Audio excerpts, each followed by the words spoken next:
Now, from your trusted team of meteorologists at Panhandle Weather, this is a severe weather update.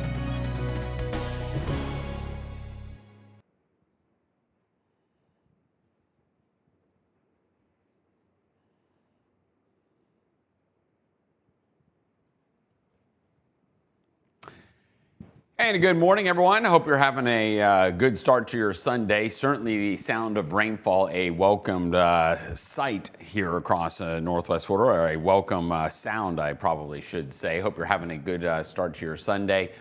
Showers and thunderstorms moving through Northwest Florida, not overly severe. We don't have any watches or warnings right now. We did have a brief tornado warning over into Santa Rosa County. But that was quickly expired. It was a waterspout moving on shore over there. But back here in North Florida, we're continuing to track the showers and storms as they move through us. This will be our first opportunity to try out all the toys. So it's a good thing not an overly severe weather event. So it'll give us a chance to kind of check things out. Meteorologist Dan Nyman here with me as well this morning. And happy birthday, Dan. This is the way it goes in TV. Severe weather, never when you want it. It's always on your birthday, kids' birthdays, anniversaries, vacations. It's amazing how that works out. Yeah. Either way, at least it'll likely be wrapping up here this morning, Chris.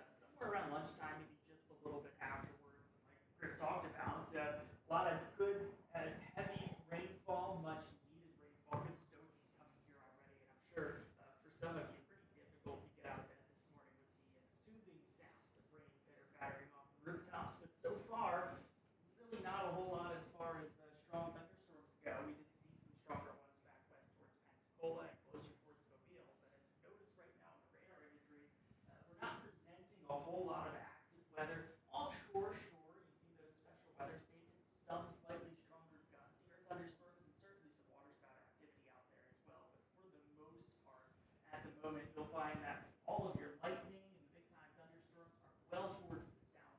One probably 30 or 40 miles offshore at the moment, sliding towards the east right now, which could become something a little more problematic as we get 2 or 3 hours from now down towards the Gulf or back to Franklin County, Cape San Blas, or St. George Island. Could probably have a little bit better chance of seeing real thunderstorm activity.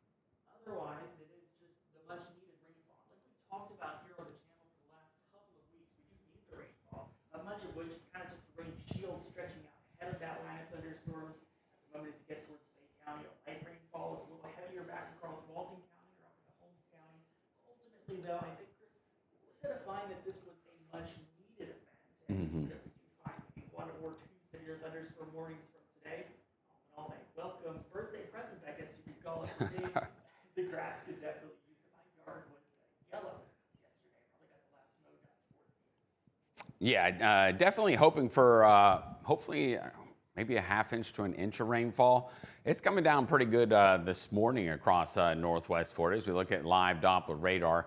As Dan was talking about, some of the storms have the potential to produce some severe weather, but most of those are offshore, and you can see that as we zoom in here. This is just south of Santa Rosa County, and what you have right now is a little bit of rotation out there over across the Gulf, and we'll kind of keep an eye on this over the past hour. You can see the general movement generally moving from the west to east, so this would be something that's just going to kind of ride offshore here for a little while. It's not going to find its way onshore. You can see a little briefly there, that was that tornado warning about an hour ago into Santa Rosa County, and that quickly fizzled as well. So most of the intense stuff is remaining offshore this morning across Northwest Florida. So that's relatively good news, and most of the heavy rainfall extending back up across our area this morning. So as you look over from Crestview down towards Niceville, some good soaking rainfall. As you look over, let's see, in the past 15 minutes, we've only seen in this view that you're looking at right now, 10 lightning strikes over the past 15 minutes. So again, not necessarily the strongest of showers and thunderstorms, but again, more than anything, some much needed rainfall here on this Sunday morning. Now, it's not going to be a washout of a day, as a matter of fact, as we go out looking over the course of the day. You're going to see from 8 a.m. through 11 a.m., 2 p.m. and 5 p.m., the rain chance is gradually decreasing. So we have showers and thunderstorms through probably about 11 o'clock, 12 o'clock across our area, and then pretty much everything clears out. So by this afternoon, it'll actually be a pretty decent afternoon. Temperatures should get pretty close to 80, and I think as we head into tomorrow morning, things are going to be a whole lot nicer across our region. As you look over the next 7 days, you look at that: Monday, Tuesday, Wednesday, Thursday, Friday, sunshine. So we're going to get back into that dry weather pattern. So again, I would soak up this rain and enjoy it here on this Sunday morning as long as you can, because we're not going to see any rainfall here over the next 7 days after we get through this morning. So obviously, we've been talking about the drought situation, severe to extreme drought conditions over Northwest Florida. So we will take every drop of rainfall that we get as showers continue to move through Northwest Florida.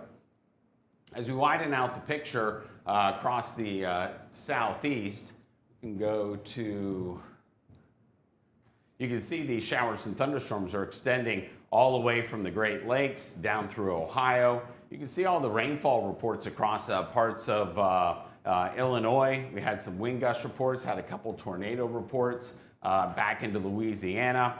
That was at 7:49 last night, and then went over into Mississippi. That was at 9:34 near Yazoo City, Mississippi. So, you know, it hasn't obviously been a big severe weather producer, but nonetheless, it's our first real taste of rainfall and first taste of severe weather in quite some time, thankfully, across the southeastern United States. So, there we go, widen out the picture. You can see the extent of this storm system. One of the other things that we can see, let's look at the power outages across our area. We'll go into the southeast.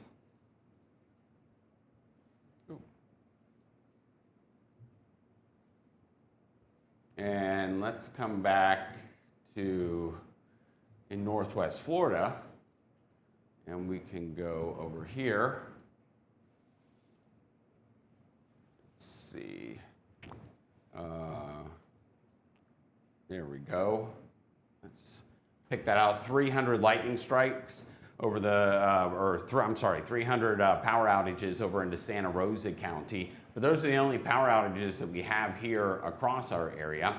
As we go over into Mobile County, power outages there, around 300 power outages, now up to let's go ahead and stop the animation there. You can see we have 500 over there and 300 over into Santa Rosa County this morning. So we'll continue to watch these storms as they make their way off towards the south and east. Let's see. And we'll bring over live Doppler radar. And there we go. So over the past hour, you can see these showers and thunderstorms have continued to make their way off to the east. The strongest storms, again, right near the coastline and just south of the coastline, extending out into the Gulf. You can see quite a difference in the amount of lightning, that we were upwards of over 500 lightning strikes over the past 15 minutes. And now that's really begun to wind down here down to 5 lightning strikes in that view in the past 15 minutes.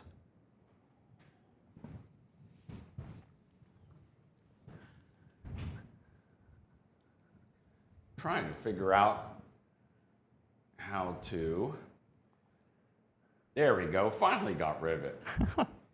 I was like, we might be dealing with the hail report from Arkansas all morning long. So what you're going to see is, you see already the back edge of these showers and thunderstorms not too terribly far away.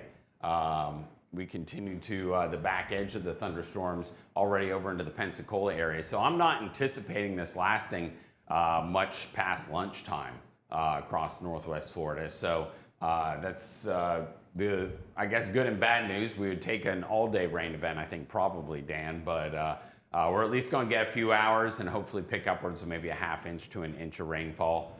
And that'll be it. Most of you, I think Sunday, if you have any plans to get the family out, I think this afternoon is probably going to be fine. Probably just fine. The most important thing, I guess, right now is can you hear me?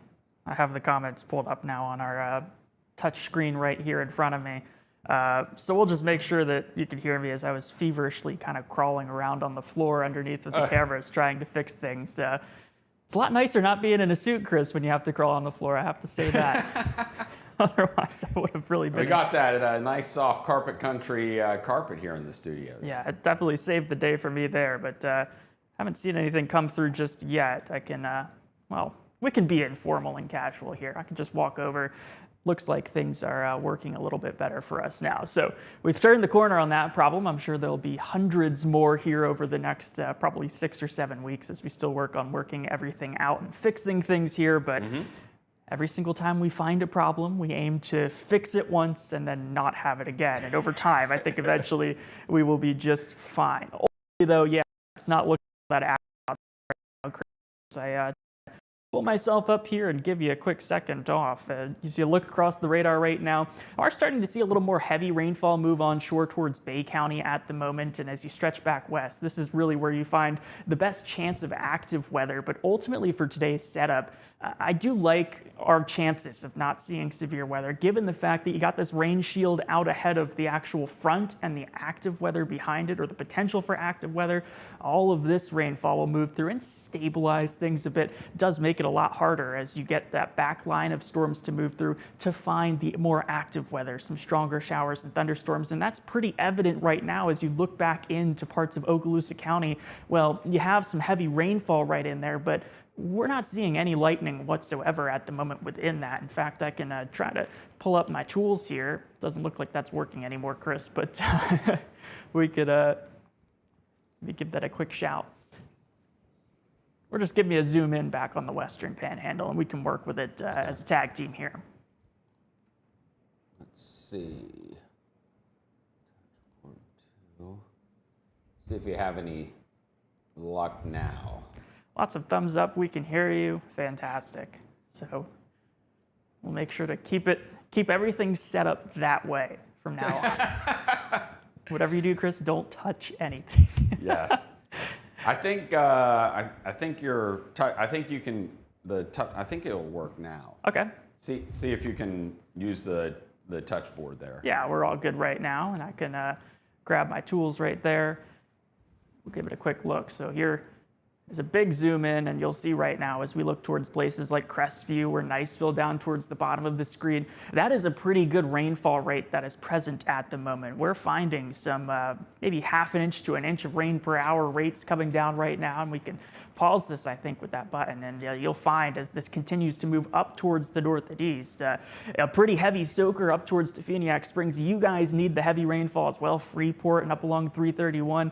We'll get some improvement towards the drought monitor here, which comes out on Thursday from this rainfall, but ultimately watch the last frame of this loop. No lightning within that, so you're already seeing the impacts of the stabilization from the extra rainfall out there, already cooling the atmosphere off just a bit. And might be interesting to even pull up a wind graphic here in a few minutes time, and we might find that we're already starting to see a little bit less of an onshore flow towards some of the inland areas up across I-10, and that would be another sign that maybe things are set to be just a little less active today. Of course, it is just a marginal risk, so we're kind of taking a trial run here. This is like preseason football for us as we get our feet wet once again, but not an overly concerning event altogether, and things are shaping up quite nicely for us. Kind of a best case scenario. We can get all of this rainfall in through the area pretty quickly, get ourselves a little closer to the amount of rain we need in what is normally our driest month of the year.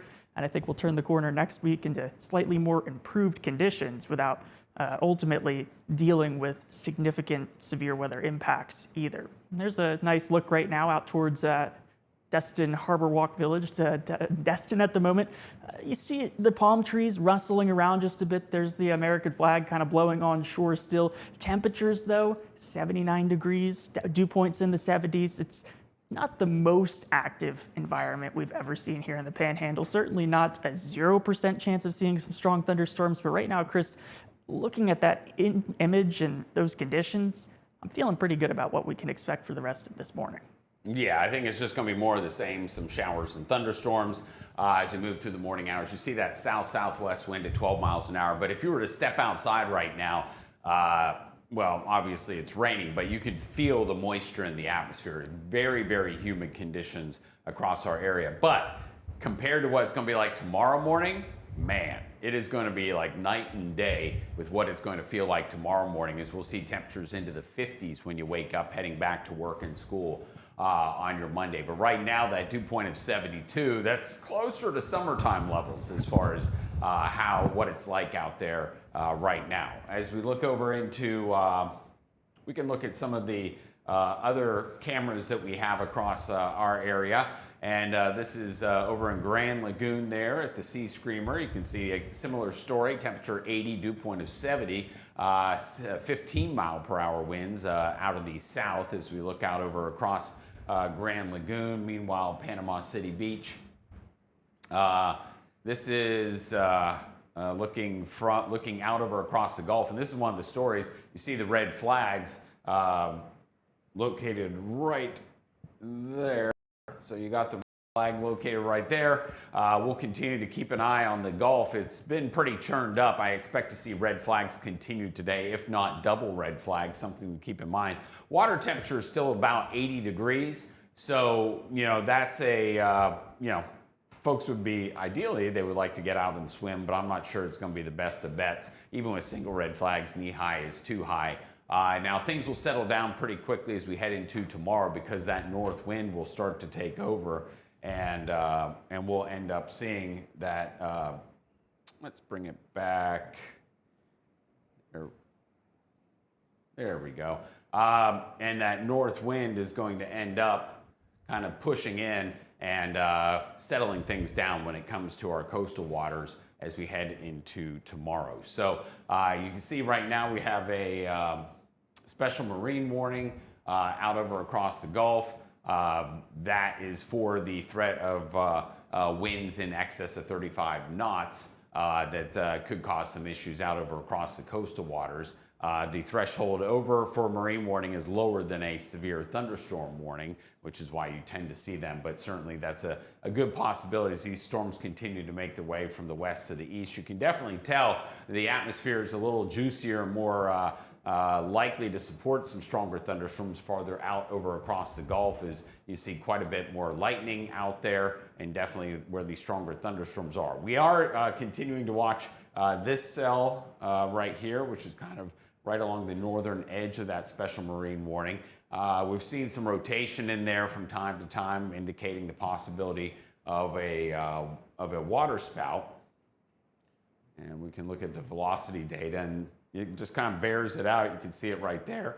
We'll keep an eye on it as it moves off to the east. If it continues to do so, we could end up with something coming onshore over into maybe Walton or maybe even into Bay counties. That's the only thing of kind of any interest, I guess you could say, right now, that's anywhere close to land as far as the possibility of anything on the severe side. Or anything that would produce water spout or tornadoes.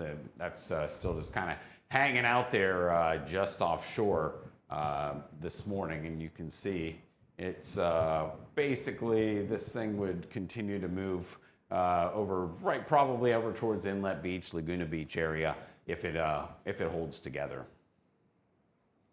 Yeah, so Chris, that's really probably the only cell I'd keep an eye on right now, other than the thunderstorm that's just towards the bottom of the screen right now under the toolbar, which is probably a close, maybe passing by of Indian Pass, St. George Island potentially, as we get probably an hour or two from now. But ultimately, those are kind of the two shows in town at the moment. It gives us a chance maybe to just calm things down. And let's try out something I've been working on here. And again, we are still trying out some of our tools and toys, but we'll see if this works as I try to pull in some of the comments here. And unfortunately, it doesn't look like that's going to work just yet. So I'll crawl around on the carpet some more the next time Chris is talking and get that working. But for now I can just read off some of the comments. We had a question from Randy asking if an outdoor birthday party this afternoon in Jackson County would be okay to continue with, if things would clear up a little later on for today. I'm excited to say that that is exactly what we expect right now as I switch camera views for here potentially. We can take a look across the southeast right now. And as you get that wider view, look back towards the west. We have basically a cold front right now that is pushing towards the Panhandle, big trough that dipped down towards the southeast. That is pulling towards the north, one of the reasons why these storms are not as strong at the moment. But ultimately, you still are going to be seeing a cold front start to move towards the area. Temperatures are going to be on the lower side because of that. As this front starts to move towards our area over the early part of this week and passes through, ultimately, you'll find that once that pushes through the Panhandle and ultimately brings in cooler air, things are going to feel much more different a little later on this week. So that was a terrible attempt at drawing an arrow. So ultimately, things are going to be pretty good this afternoon. That 1 or 2 o'clock time frame, I think, will ultimately wrap everything up. You might find towards the end of the afternoon hours, things are going to start to get a little more breezy outside, a northwesterly wind settling in as this system passes through. And as a result of that, things are going to be slightly cooler and drier feeling this evening. It's going to take just a couple of days, though, before we really feel the effects of that passing front. But yeah, as far as the forecast for rainfall goes, we're getting it out of the way through the early morning hours, going to be something that impacts or slows down that commute to church this morning, or even leaving church this morning. I think you'll still find some damp roadways, and east of 21, maybe some steady rainfall continuing across parts of the area, but this is not a long duration event. Should sweep through pretty quickly here over the next 4 to 5 hours. We will be quickly forgotten of the rainfall and back into a very dry pattern as well. So you've got some storm reports up there, Chris. It did look like this produced a little bit more active weather back across Arkansas, Louisiana, and back in the Mississippi. That's the one it keeps coming up like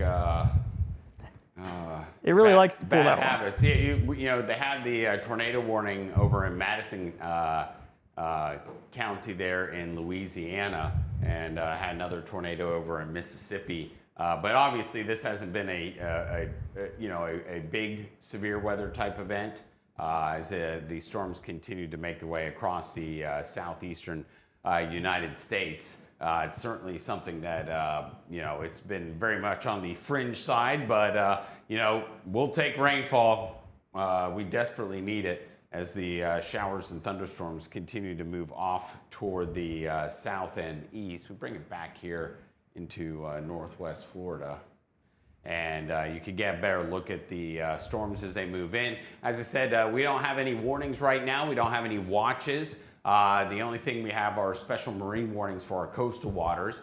We did have one tornado warning over into Santa Rosa County this morning for a water spout moving onshore, but I haven't received any words of any damage or issues as a result of that. Let me just double check the chat from...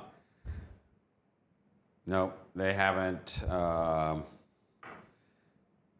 Nothing there. The environment will continue to favor potential for brief tornadoes with strong low-level shear now in place and rapidly increasing low-level instability spreading just onshore along the coast of the western panhandle. Tornado potential will persist in locations around Pensacola through 8 a.m. and between Navarre and Destin between 8 and 9. This tornado threat will likely remain confined to areas within 10 miles of the beaches. A severe threat should move east of our entire forecast area. This is for Mobile after 9. Remain alert for additional warnings. So that was out of the Mobile office, and they go to Okaloosa County, and Tallahassee picks up Walton County off to the east. And that was the Mobile National Weather Service office talking about how we had that one tornado warning, and likely that cell right there that's moving south, just south of Navarre, that we've seen some rotation. That's definitely producing a water spout, at least from time to time offshore as it moves off to the east. But you notice it's not moving north at all; it's just moving west to east. So eventually, it could get into South Walton, maybe Inlet Beach, Laguna Beach, Panama City Beach, but we have a good amount of time to continue to watch that. As we jump back into the chat here, oh, that's not ideal. Let's switch back to just me, maybe without the darkness behind me. But we had one question about where things are heading after we get through this rain event and into the upcoming week. As I think we could find right here, one of our 3D frames here, Chris, should be our 7-day forecast. As my eyesight seems to be failing me at 26. It's amazing what a birthday does here. Just pull it up for me. I really can't see that far anymore, which is such a shame.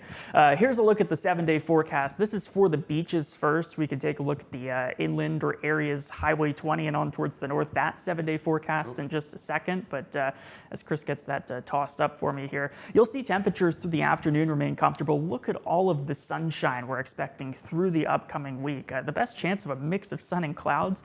And look, there's not even rain chances, but just clouds, probably waiting until next weekend. It's not the high temperatures, though, that are story. I think the low temperatures and the way things feel as you wake up in the morning hours are going to be a lot more noticeable as we talk about 50s or perhaps some 40s across the Panhandle. Real shot of some proper fall air as we get towards the end of October. This not just a good thing for those who like the slightly cooler temperatures. Boy, we've been kind of waiting for it here with the warm feels through much of September, October. It's also going to help us, of course, cool off the northern Gulf, which is going to all but continue to help end hurricane season here with the cooler temperatures. Water temperature, too, for some beachgoers is going to continue to drop, too.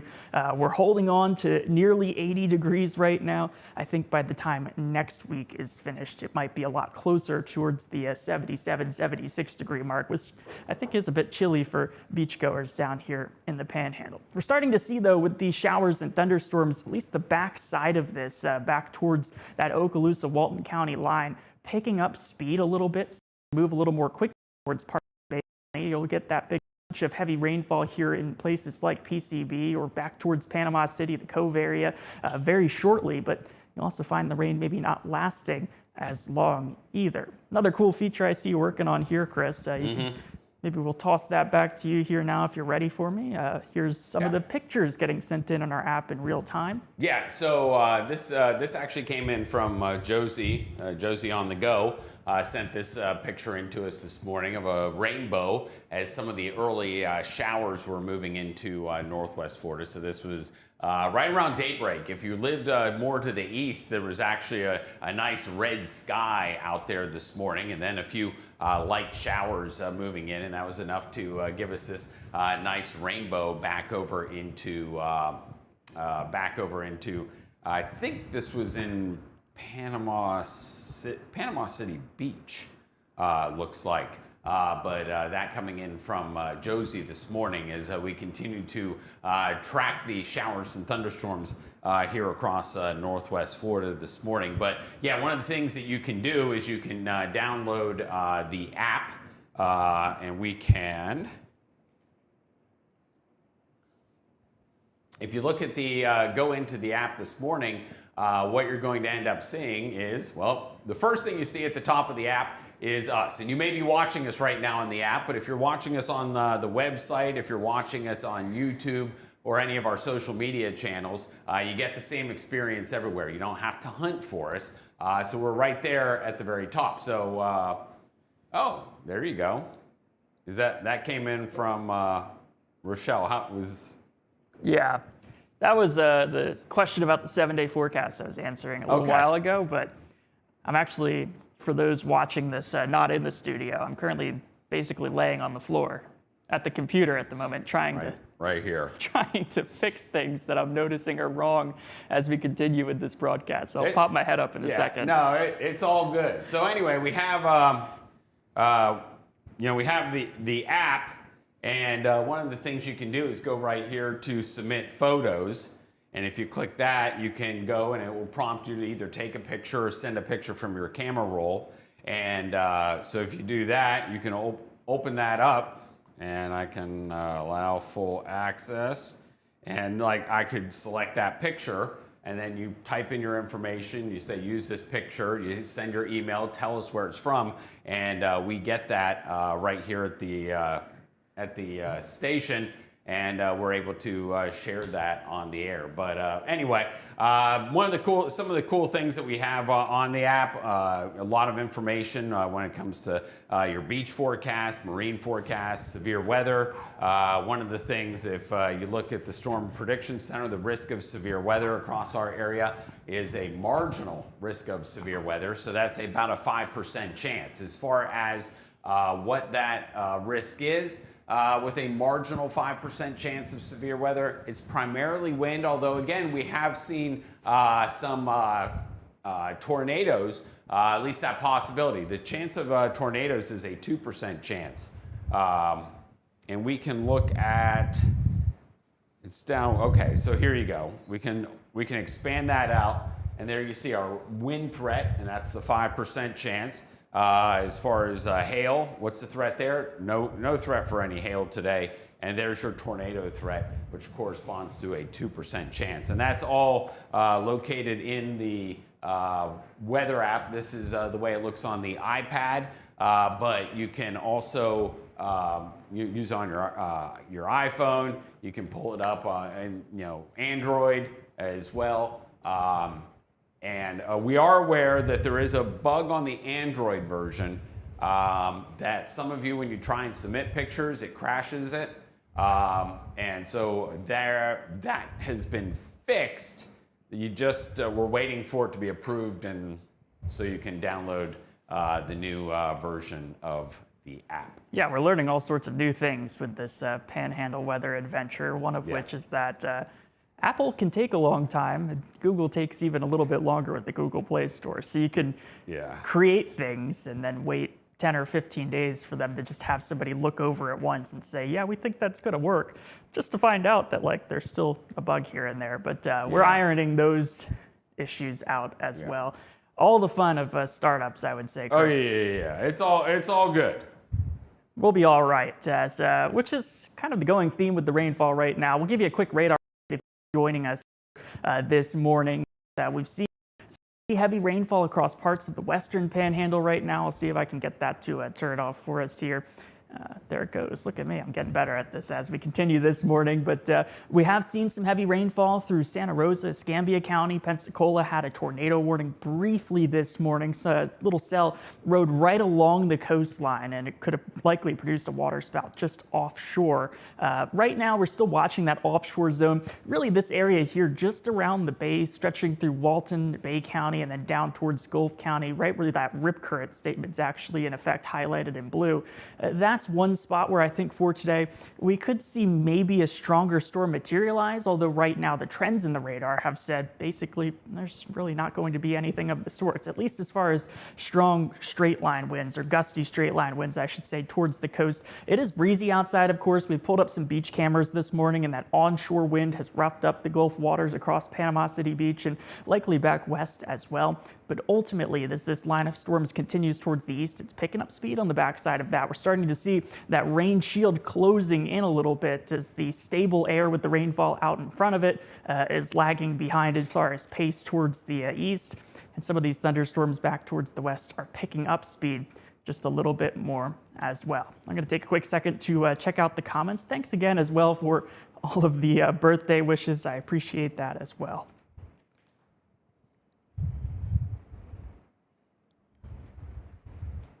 So it doesn't look like we have too many questions, just positive comments, Chris. That's good stuff. We like positive. But we need at least one hate comment this morning. Oh, nice. We need one. We need one. There's plenty of material. Was it from my wife? Oh, she's on the back porch complaining it's humid outside right now, which is ironic because we were just talking about how it's not as humid as it could be when we're talking about severe weather chances. We'll find out if she's watching because my coffee's getting low. I doubt there will be coffee magically appearing through the door. She'll say, I'm raising the kids right now. What are you doing? Yeah, I'm surprised the kids haven't come in yet. I know Lila's up.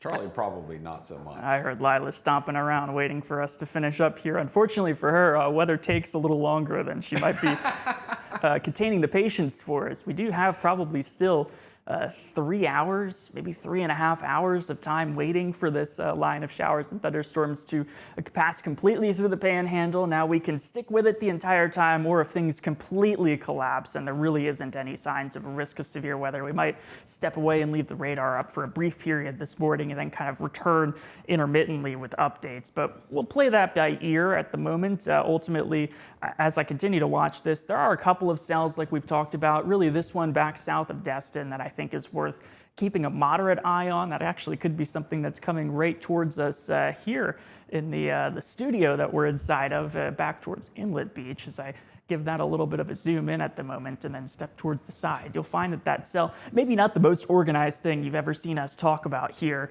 in the Panhandle. It's this one that you're seeing south of Fort Walton Beach, just riding towards the east. You're seeing on the last few radar scans some signs of maybe deeper shades of purple in there. That's the height of these storms picking up just a little bit more, so better updraft organization is possible within this one.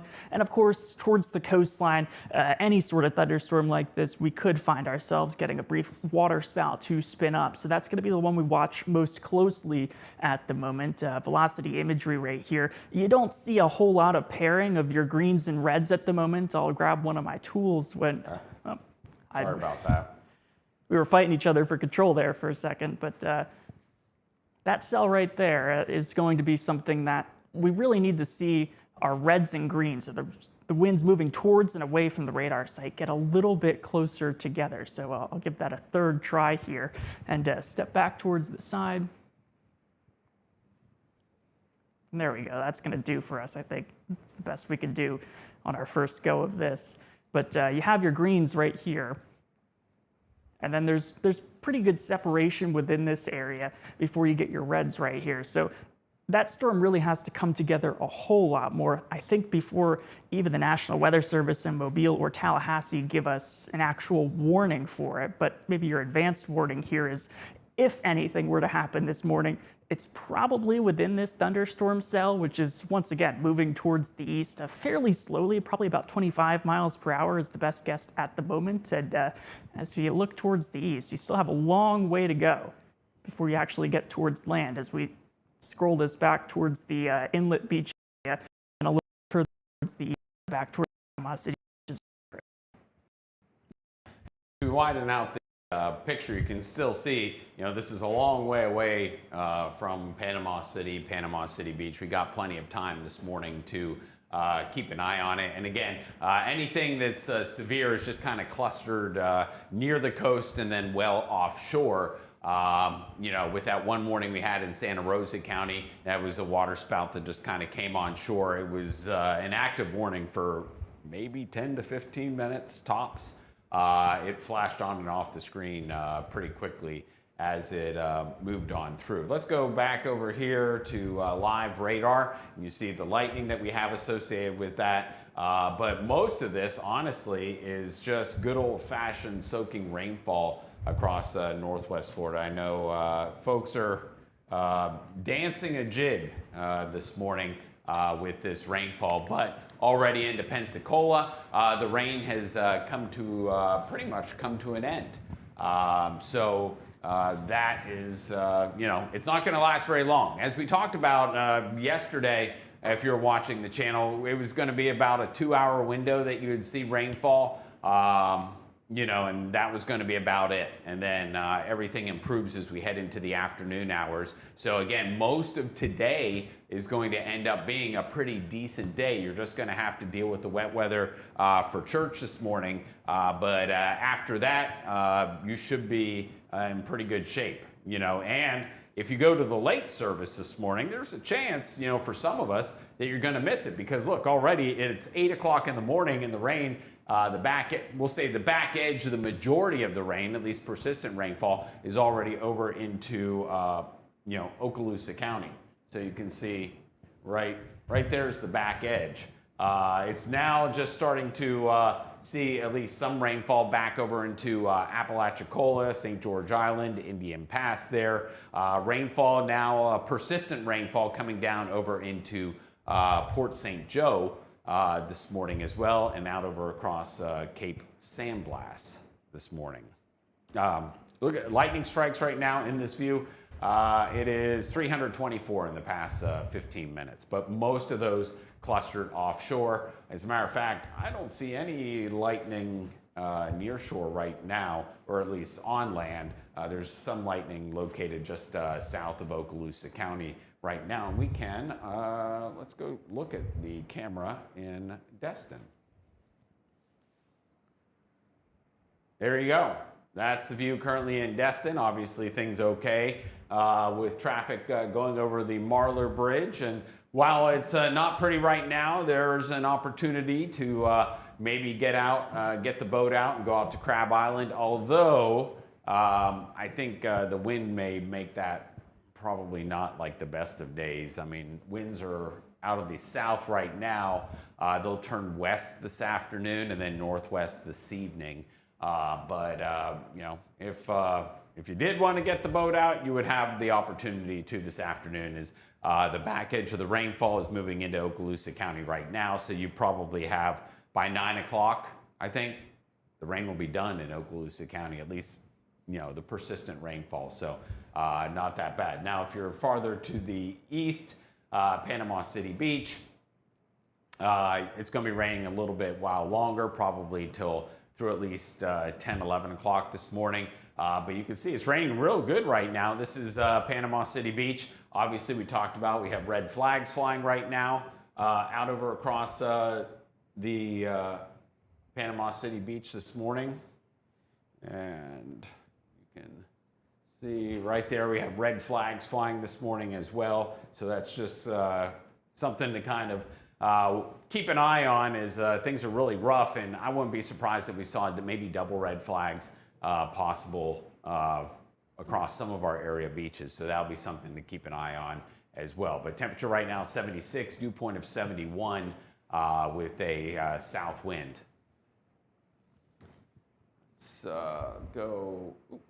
Let's go Panama City Beach south. This is the days in camera here. And this is more south facing, so it's getting the spray from the rain and the Gulf this morning. So the view there not as pretty, but you can definitely tell things are pretty churned up this morning with the showers and thunderstorms as they make their way through northwest Florida. As we talked about with your day planner.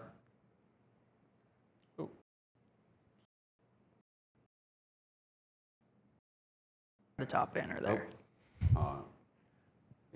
That's right. You just touched it again. Yeah. So 9 o'clock, showers and storms. Noon, most of the rainfall is gone. And then this afternoon, you'll actually see sunshine. And with the sunshine, it'll get us back up into the 80s. So I was saying today's the last day for Lobster Fest down there at Schooners. And it's going to be not bad. You know, we always kind of find this with these sorts of setups, Chris. The squall lines and kind of the buildup in the forecast, it looks like it's going to be the day's ruined, cancel all the plans. And then ultimately, you know, I've kind of been doing this in this area for 3 years and a couple months change.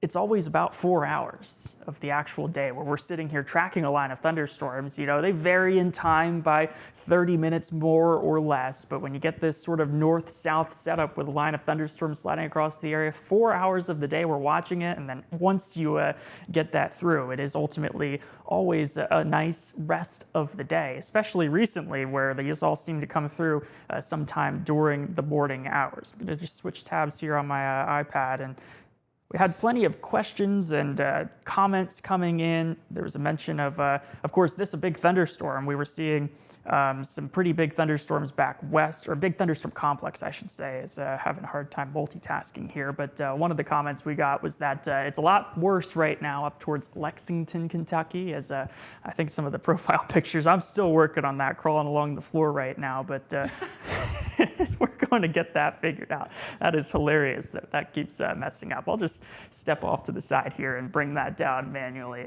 I will have that buttoned up for the next one, I think, Chris. It's all good, man. I mean, a lot of moving parts and pieces. What Dan has been able to do is pretty phenomenal.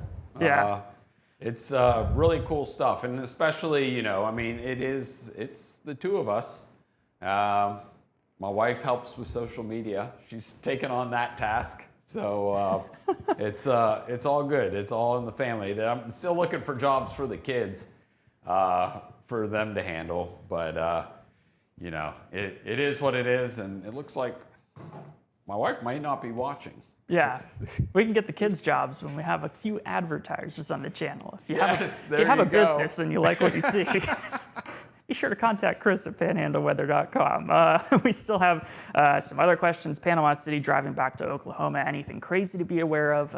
Ultimately, no. You'll see a lot of sunshine, although things will get progressively more windy as you head back towards the north and west.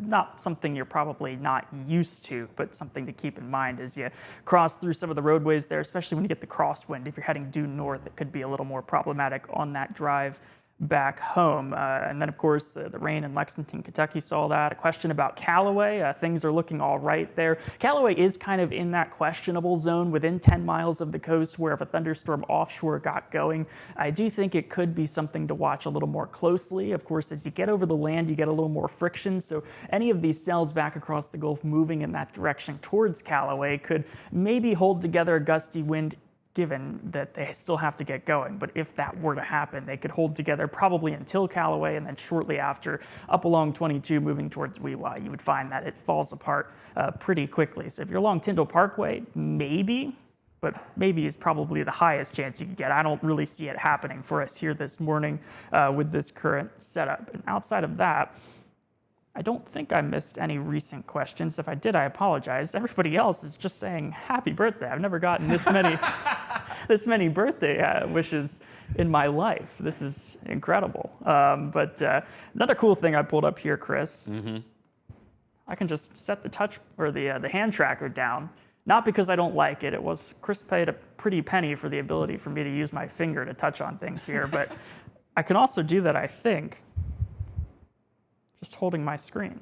So that might be a little bit better for me and my aging eyesight at 26 years of age. That seems to be a little bit better. The only thing I would need help with, Chris, is you right-clicking on the boxes that I click on. But yeah, it's just a touch screen. Did you do that through vMix? I just pulled it up on my iPad. It's a browser source. Oh, that's pretty cool. So we're learning here in real time. Also, you're only 26, so... Oh, I've had eyesight trouble for a long time. Fun fact, I went to flight school, but you could see the writing on the wall for that one. Twice your age. I'm hanging on for dear life. The vision isn't as good as what it was, but I haven't given in yet to go to the eye doctor. We'll switch that to the now option here, and then I can... Yeah, I was going to say, bring it back over to...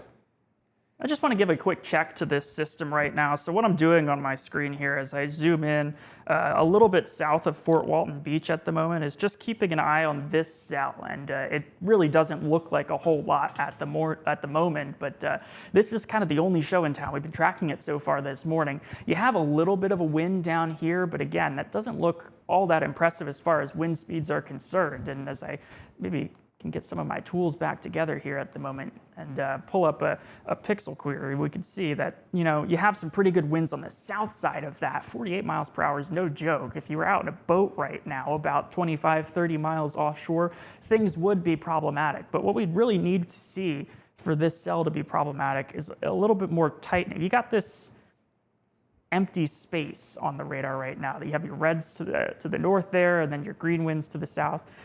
If those reds and greens got a little closer together, the colors that is, you would see a tightening of rotation within that storm. That updraft is becoming better organized, and I do think that would become something that we'd have to watch maybe with a little bit more concern. But for right now, I'm not really seeing anything that would be of issue for us here as I get rid of that. This cell is going to be something that we probably see continue off in that eastern direction. That line may be a little bit too far north. It might be a little more due east, but the general direction is the right idea.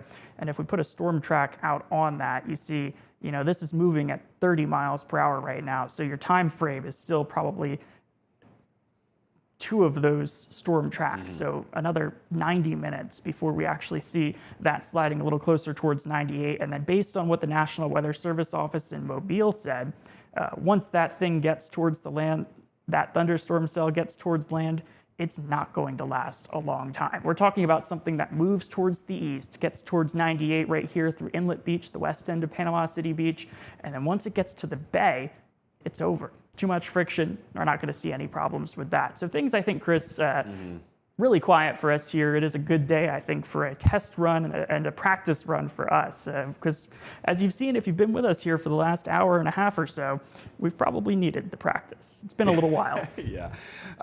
Josie on the go mentioned that, obviously headlights, if you're using your windshield wipers, your headlights need to be on. Just take your time getting to church and brunch and all that stuff this morning. And if you're patient, wait a little bit, you will avoid the rainfall. As a matter of fact, Fort Walton Beach, the rainfall beginning to wrap up there. Crestview, the rainfall beginning to wrap up there as well. So Defuniak Springs, you are continuing to see some heavy rainfall right now. And you can see over the past hour, that heavier rainfall sliding on through. So it's raining pretty heavily right now for my friends up in Defuniak Springs.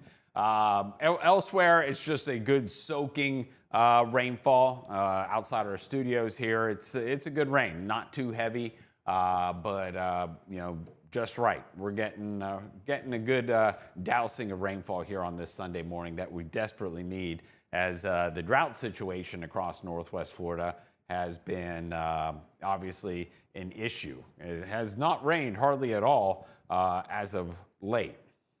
Let's bring up, and we can do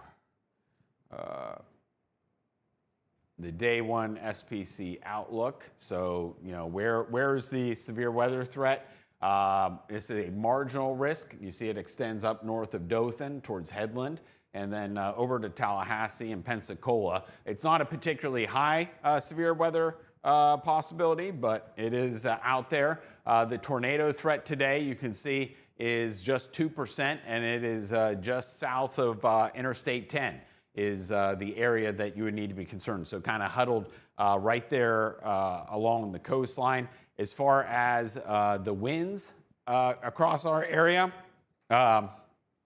we can see, mainly the strongest winds are out over across our coastal waters right now. But as high as 26 miles an hour out over across our coastal waters. So dew point temperatures awfully high, but as you widen out the picture, look at that out to the west. There's your drier air mass out here. So we are waiting for this here. And it'll take for this evening, but overnight tonight into tomorrow morning, and then we'll be looking at that much drier air mass here. So our dew point temperatures are closer to 70 degrees, and look at that, dew point temperatures on the back side of the front down into the 40s. So that's going to be quite a bit drier as far as the air mass. As far as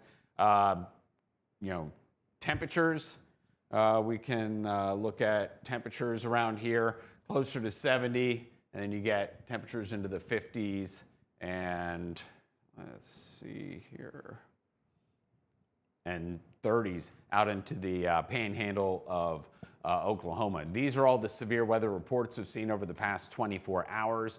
The vast majority of those have been heavy rainfall. St. Louis up through parts of the Midwest. Obviously, that's 2.9 inches of rain.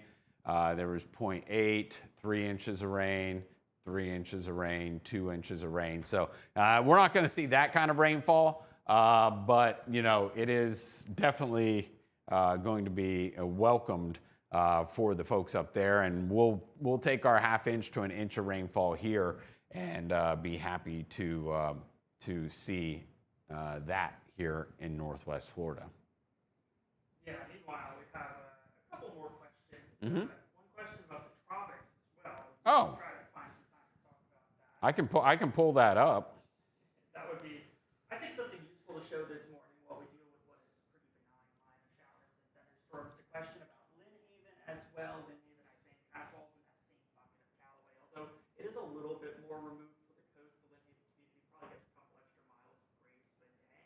holds together would be weakening quickly if it moved onshore. And again, right now, we really don't see any sort of thunderstorm cells offshore that would be impacting that specific area. Yeah. There's one at the moment on the radar. Chris is working on getting some tropic stuff up here. There's one on the radar that would be maybe a little more problematic for the west end, Panama City Beach, or towards Inlet Beach, but even that one, as it gets towards the bay and then stretching northward towards Highway 20, kind of passing south of the airport, Northwest Florida Beaches International, I think that's would fall apart pretty quickly as well. I remember seeing a couple others here I wanted to get to. There's another question about Mariana. Some mentions of very heavy rain now starting in Panama City Beach, raining on the east end of the beach now, as Ashley said here. I think real rainfall coming down at this point. The radar kind of telling a lie earlier with some of that Virga light rain that was, for the most part, evaporating as it came down towards the ground. And I left my mic here. That helps. Can you hear me now? Can you hear me now? Yeah, we're all fine now. That was my fault. So I can rewrap that. We had some questions about Lynn Haven. There was one cell we're watching offshore, but that's more of an west end PCB, east end of South Walton problem that would pass through that area, weaken potentially pretty quickly with the friction of the land, and then move south of the airport in Bay County. So I'm not worried about Lynn Haven right now, but it does fall in that same category as the Callaway area, Parker, Springfield, where you're close enough to the coast that, hypothetically speaking, if we saw a thunderstorm get going across the Gulf and then move onshore, it might not fully dissipate in time for you to not see impacts. But at the moment, I can't stress enough, we're not seeing anything of concern for that area.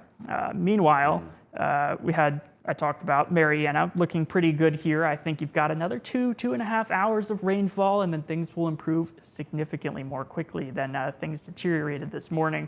And then we, of course, had the question about the tropics, Chris, and it looks like you pulled up the area of interest right now, which had chances bumped up pretty quickly through the overnight hours last night. 60%? Is that what I said it was? They bumped it up to is what you told me this morning.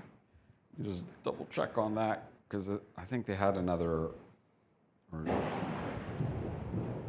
hear that There's one? lightning within 2 miles of the house. Yeah, I can tell you that. So 60% over the next 7 days, 10% in the next 2 days. You can see this is the area out here. As we go tropical, or let's go satellite, and we'll go IR. Ooh. And it's going to be, we just have this little clusters of showers and thunderstorms, but as they get their way into, or make their way into the Caribbean, this is a favorite area for some development over the next 7 days, 60% chance. And Melissa is the next name on the list. Now, there's questions as to what ends up happening with Melissa. The general thinking is that eventually what will end up happening is it will escape to the north, is we're going to see some fronts that are going to kind of keep it away from us. At least that's kind of the thinking. We've seen some signs that it could kind of meander down here for a while. Now, when we were looking at the last night, when I was looking at the model data, I haven't looked at this morning. The European kind of tended to be a little bit farther to the west. The GFS was a little bit more here, but they were all just kind of like meandering around here for a while, and then eventually would find an escape route to the north. So that will be something. It's not like I can't say that there's no chance, but like when you looked at all like the ensemble models, none of them really brought it up into the Gulf, so the level of concern isn't huge. But anytime things just kind of meander around and they get left behind and they don't, race off, there is some concern. And we're also talking about like this is like getting into the end of the month, which that's 12 days, and that's a little bit of fantasy land when it comes to what models can handle and stuff like that. So I don't want to say, hey, there's no chance, don't ignore it, but No. I'm not like super concerned, and we got lots of time to watch it, but that's it. It's one of those interesting cases in the tropics where there are like your multiple outcome potentials, but then also it's such a slow mover that we're going to just sit here and think about it for such a long time. And that's one of the reasons that I don't love some of the long range models, or at least maybe posting about them constantly on my page, is because like we don't need to worry about this one for 12 or 14 days just for it to end up not being problematic. But a quick check, I think once a day would probably be suffice for this system. Ultimately, I think with the way I see it and the amount of fronts and troughs we've seen towards the East Coast so far this year, your two options are basically something that stays so weak and sheer that it never really materializes and just rides off into the Yucatan Peninsula, or you get into that Western Caribbean range and you find a little sweet spot or pocket of lower sheer.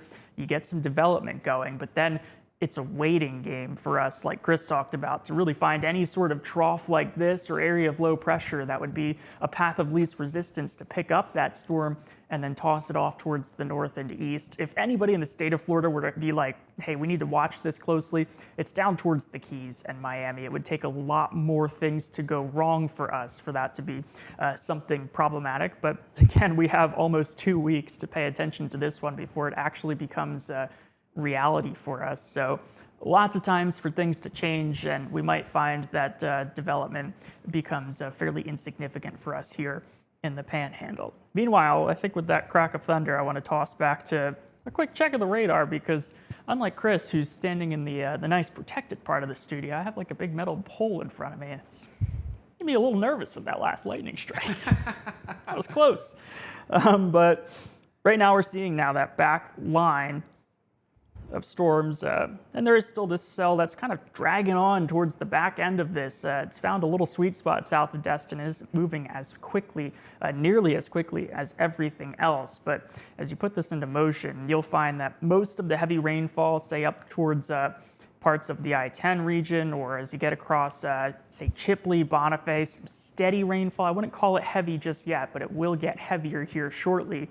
All of that starting to pick up speed through the I-10 corridor. Holmes County, Jackson County actually has a pretty good chance of seeing this wrap up even more quickly than parts of Bay County at the moment. And we're kind of seeing a little extra tail drag on through here. And what I'm talking about is this line of storms a little bit back towards the west. I zoomed in on it a bit there. So you got Bruton, Alabama here, and there's a decent sized cell, heavy rainfall, that's kind of formed back along the actual front as the front end, or the line of storms we've been talking about so far this morning, became just a little bit more outflow dominant, or chasing a little bit more instability and moving away from us. We've seen a little clearing back here, and that's allowed us to develop a second round of rainfall back along the actual front itself. That's just crossed I-65. It's moving towards the southeast. So it'll be something that's a little more problematic through Crestview to down to Freeport-Ville.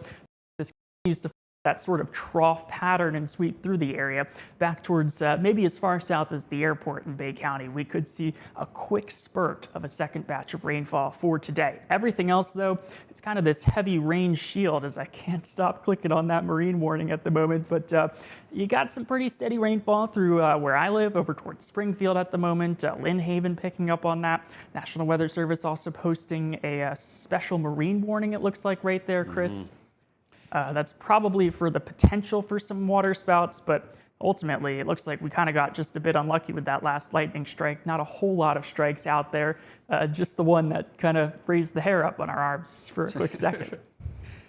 Yeah, it was at 8:45, a severe thunderstorm capable of producing water spouts was located 7 miles south of Fort Walton Liberty Ship Reef, or 12 nautical miles south of Destin, moving east at 20 knots. So that would be this one right in this area, I believe, as we click that for now at the moment. Yeah. Just fat fingering things today, it looks like. But there you see, that's the cell that I think is a little bit more worrisome. But again, it's just, it's taking such a long time to get moving as it kind of sweeps through with that trough and tries to continue working off in that direction.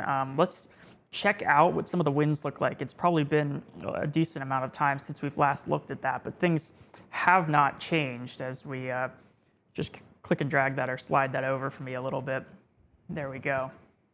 So that same area, the storm winds here, the motion in the atmosphere from the radar at the moment, you still have the red and the green.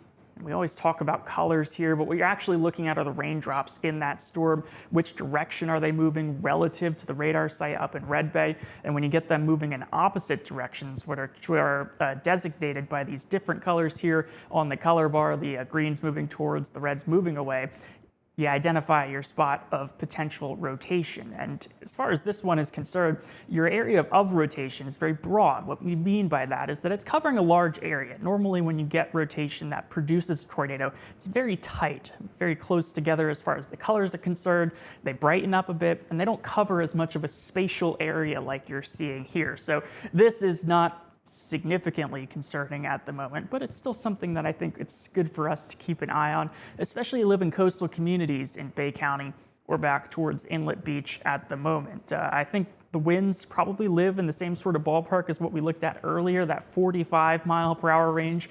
That's over the frictionless Gulf though. As this gets closer to shore, you'll probably find those winds decrease closer to 30 or perhaps even into the 20 mile per hour range. Elsewhere across the area, nothing concerning of winds. We just recently saw, though, with that cell that just crossed I-65 a little bit more as far as lightning starting to pop up within that storm. So it's taking some of the last bits of usable instability in the atmosphere back here and using that to create a little bit more strength as that storm sweeps down towards the south. But that one probably will fall apart for us here before it gets all the way across the Panhandle. 331 will maybe be the decision point before that enters the rain-cooled atmosphere left behind by this big region of rainfall. Anything else out there, Chris, that you're seeing that looks problematic in the Gulf? I think across inland areas, if you're in Washington County, Holmes County, Jackson County, it's really just rainfall for us here. I don't see anything concerning for you for the rest of the day. No, and the Weather Service kind of talked about that as far as, what the threats were. You saw the tornado threats. So as we look at, let's see, that was under the severe weather threat. So that was under a SPC tornado. So that's the tornado risk, which is south of I-10. You can see, look at all the lightning out there, like 500. The strike here that we saw near us is, let's see, our studios are over here.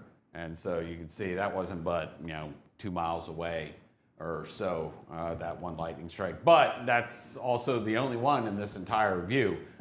So, there haven't been a whole lot. There hasn't been a whole lot in the way of any lightning strikes across our area. As we look at the 2 kilometer IR, and we can zoom out,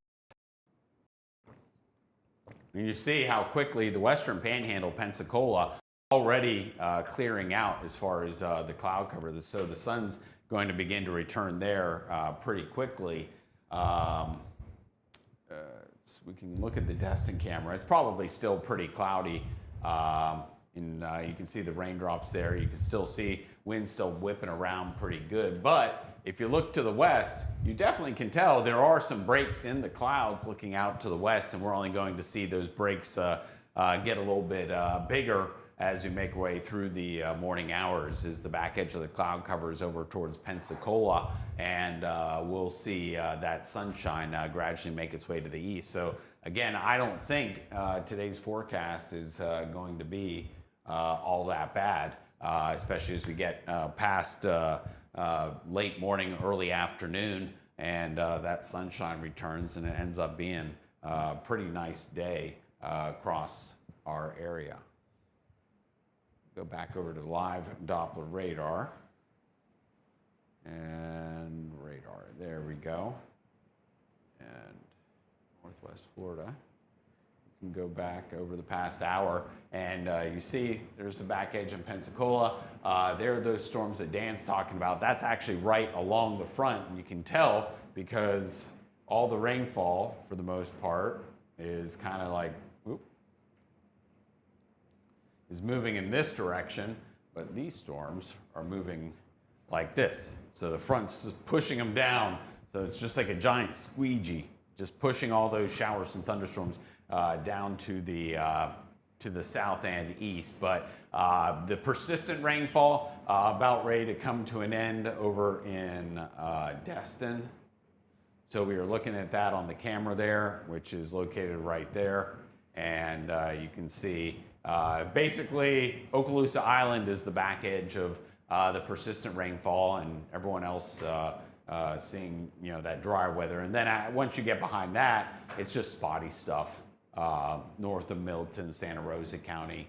There are some showers to the north of Crestview as well. One of the things that I'm seeing right now, Chris, is we look back towards some of the inland areas at the moment, right where that I-10 marker is present at this time.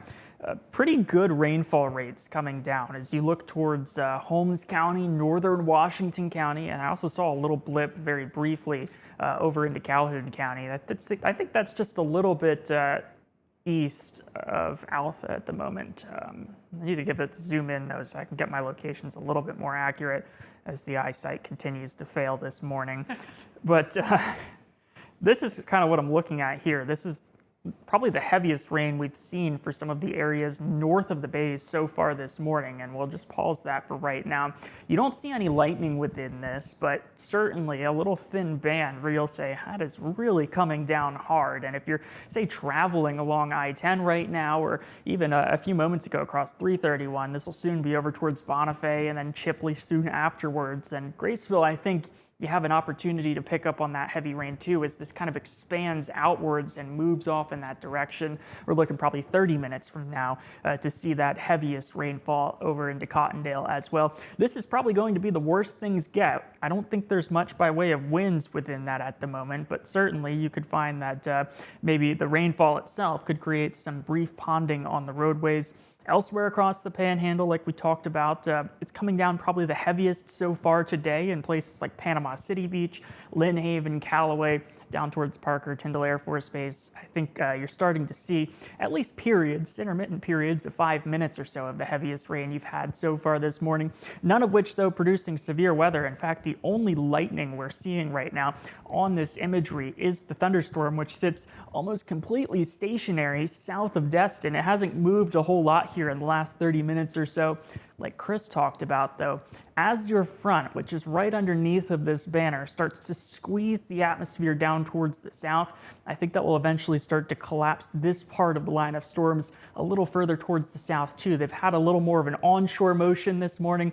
Eventually, they'll pick up more of an easterly motion, and then as that front continues to sink towards the south, we'll find some of this problematic activity offshore. A little later on in the morning hours, closer towards lunchtime, that gets ushered towards the south as well, and then afterwards, a breezy northwest wind will settle in too. So things changing a little bit more quickly for us here as we pick up on the back line of this line of showers and thunderstorms starting to increase at speed towards the east. But generally speaking, I'm not seeing anything problematic. It really is just a practice run for us this morning because as far as weather to talk about, we don't really have anything negative. It's all just much needed rainfall. Probably not enough. We have some huge rainfall deficits across the Panhandle, but at least some help is present for us at the moment.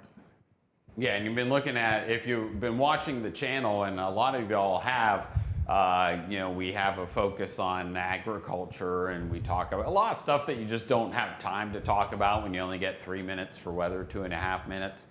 Those rainfall totals have been, 20 plus inches below where we should be. We're doing great through July into August, and then first week of August, somebody shut the faucet off. That was pretty much it. We've had, an inch here or there, but, it's up until like now, it's been really, really dry across Northwest Florida. And what we really need to see are like, sometimes you get in the fall months or like a wintertime pattern where these sort of setups become almost cyclical, like every 7 or 8 days. And Right now, the 7-day forecast doesn't suggest that, but what we need to see here soon is at least this sort of front, maybe without the severe weather risk for some of those who really don't like thunderstorms, but at least the rainfall associated with the front, we need to get that repetitively week after week for us to have any chance of catching up for us here. Otherwise, all the way through the winter time, which I think some of the CPC outlooks for this winter are warm and maybe in that neutral to slightly dry state. It's all stuff that you have to keep in the back of your mind as you get towards February, end of February into March, when it's a little closer to fire weather season, which is some of the most frustrating weather to deal with because there's not a whole lot you can do at that point. Yeah, it's, as we get through, the winter months, we see, this is our driest time of year. So, it's not unusual that it's dry.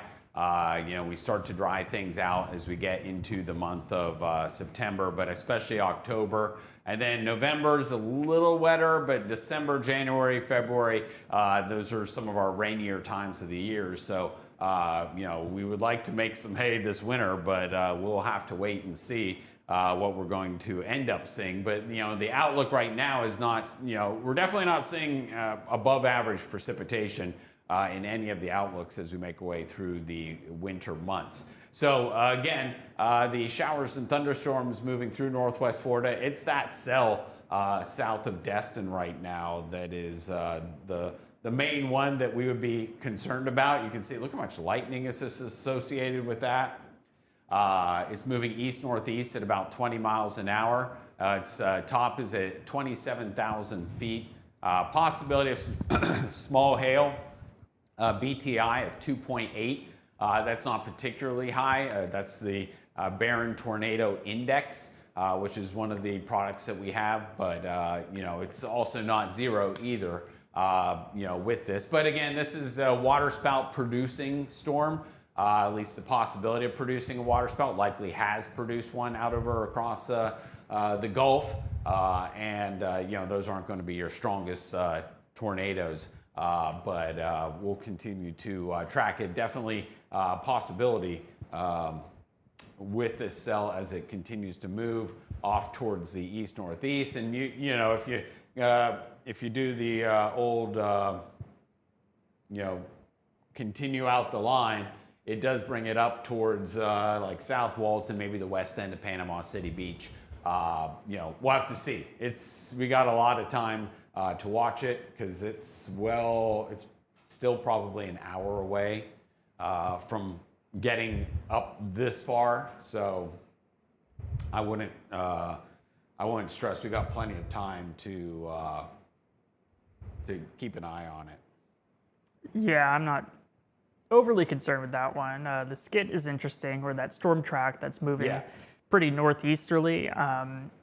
Now, of course, that is an automated product, and you can agree or disagree with what some of the algorithms say about storm motion. At this point, like, we've been at this for the last 45 minutes without seeing a whole lot of movement. It's like that little thunderstorm cell has kind of created its own environment down there south of Destin. You kind of pick up on the last couple of frames here. It's just not really in a hurry to get a move on in any direction. However, the lightning is picked up just a little bit as this goes through a slightly better intensity, and then find briefly it might decrease in intensity. A little less lightning would be a sign of weaker updrafts within that storm. At a 27,000 foot cloud height for that one, it's not a prolific producer of severe weather by any stretch of the imagination, especially when you look at some of the storm indices within that thunderstorm, like the mention of maybe some small hail within it. At 27,000 feet, you're not really getting into that prolonged period of rising air within the column of the atmosphere that could really freeze the raindrops and produce any form of hail. And it is, that fall severe weather season in general, Chris, is not the time of year where we have the best chance of picking up hail either. You need cooler temperatures aloft, which we often see more coming out of winter or during the winter here in the Panhandle. But we'll keep an eye on that one for sure. And then, of course, out in front of it, some patches of heavy rainfall looking like they're moving over towards the east end of Panama City Beach here right now. That'll be something interesting to follow through. That's, I can put it in full screen here. Yeah. And why not just walk over? That's this region of showers and thunderstorms here, which is probably a little bit too close to zoom in on, but got a little spam happy on the button. It zooms out every time you touch it. I thought I knew that. So we'll pause that. And so now you're watching at home, just looking at the actual screen here, but you have kind of 1, 2, 3 batches of heavy rain, and they'll ultimately feed in one after the other across all the different parts of Panama City Beach. That'll be maybe your last hurrah of real heavy rainfall. The only question is whether or not this cell either continues off in the direction that our algorithm thinks it is, or if it swings a little bit more and pick up a little bit more southward motion at first and then become more of a PCB problem. That's all to say that, you know, the area that probably needs the rain the least out of the entire drought monitor is going to get the biggest helping of it. And then as you look towards, you know, Mariana, Compass Lake, down towards Bluntstown and Bristol and back into Chipley and Bonifay, it doesn't look like you're going to leave this event looking at the rain gauge and being super pleased with what you saw, but you also have to take it because, of course, we are in October after all. We can, if we look back here, these are rainfall totals. So we can pull that up and we can pixel query like how much, 0.3 of an inch. You know, obviously the heavier rainfall has been to the west where it's been raining longer. But, you know, and then obviously to the east, very little in the way of any rainfall in the hundredths of an inch. But that heavier rainfall to the west. But I mean, the good news is the rainfall continues to move off from the west to the east. Thank you for the coffee. Fantastic. I know. Service with a smile this morning. Ooh, it's hot too. So, fresh cup right here. Got my, Charlie made this for me, got the FSU logo on it. I would have preferred he find me a new football coach, but it is what it is. Thanks, Charlie. Advertisement by advertisement. We'll buy them out. Yeah, exactly. Yeah, don't advertise with us. Just send the money directly to the boosters. We need 57 million. Okay, so the heaviest rain, you know, it's that one cell right there. Everything else is, you know, way far offshore. And just looking at that, most of this looks like it'll just kind of probably stay south of St. George Island. You know, so we'll keep an eye on it. This is moving more, you know, due east, but you know, that is the nastiest cell right now, and the one that's shown at least some possibility of rotation from time to time associated with it. Let's take off the lightning so you can actually see. Yeah, I'm gonna zoom into that one as Okay. as it sounds like you need a break. Maybe somebody spiked the coffee. Chris is having a little trip up there. Mari asked, do you need anything to drink? No, I'm fantastic over here. I have a whole water thing, so maybe in about 3 minutes we'll need a quick break. But so for a second, we'll the one south of Destin. Again, this is probably not something that's going to create huge problems for the coast, but pause that here and then just move that towards the north. You can now see the product that we use from our weather provider. Let me clear this out first. Or I can get rid of it for you. Or that's off screen enough.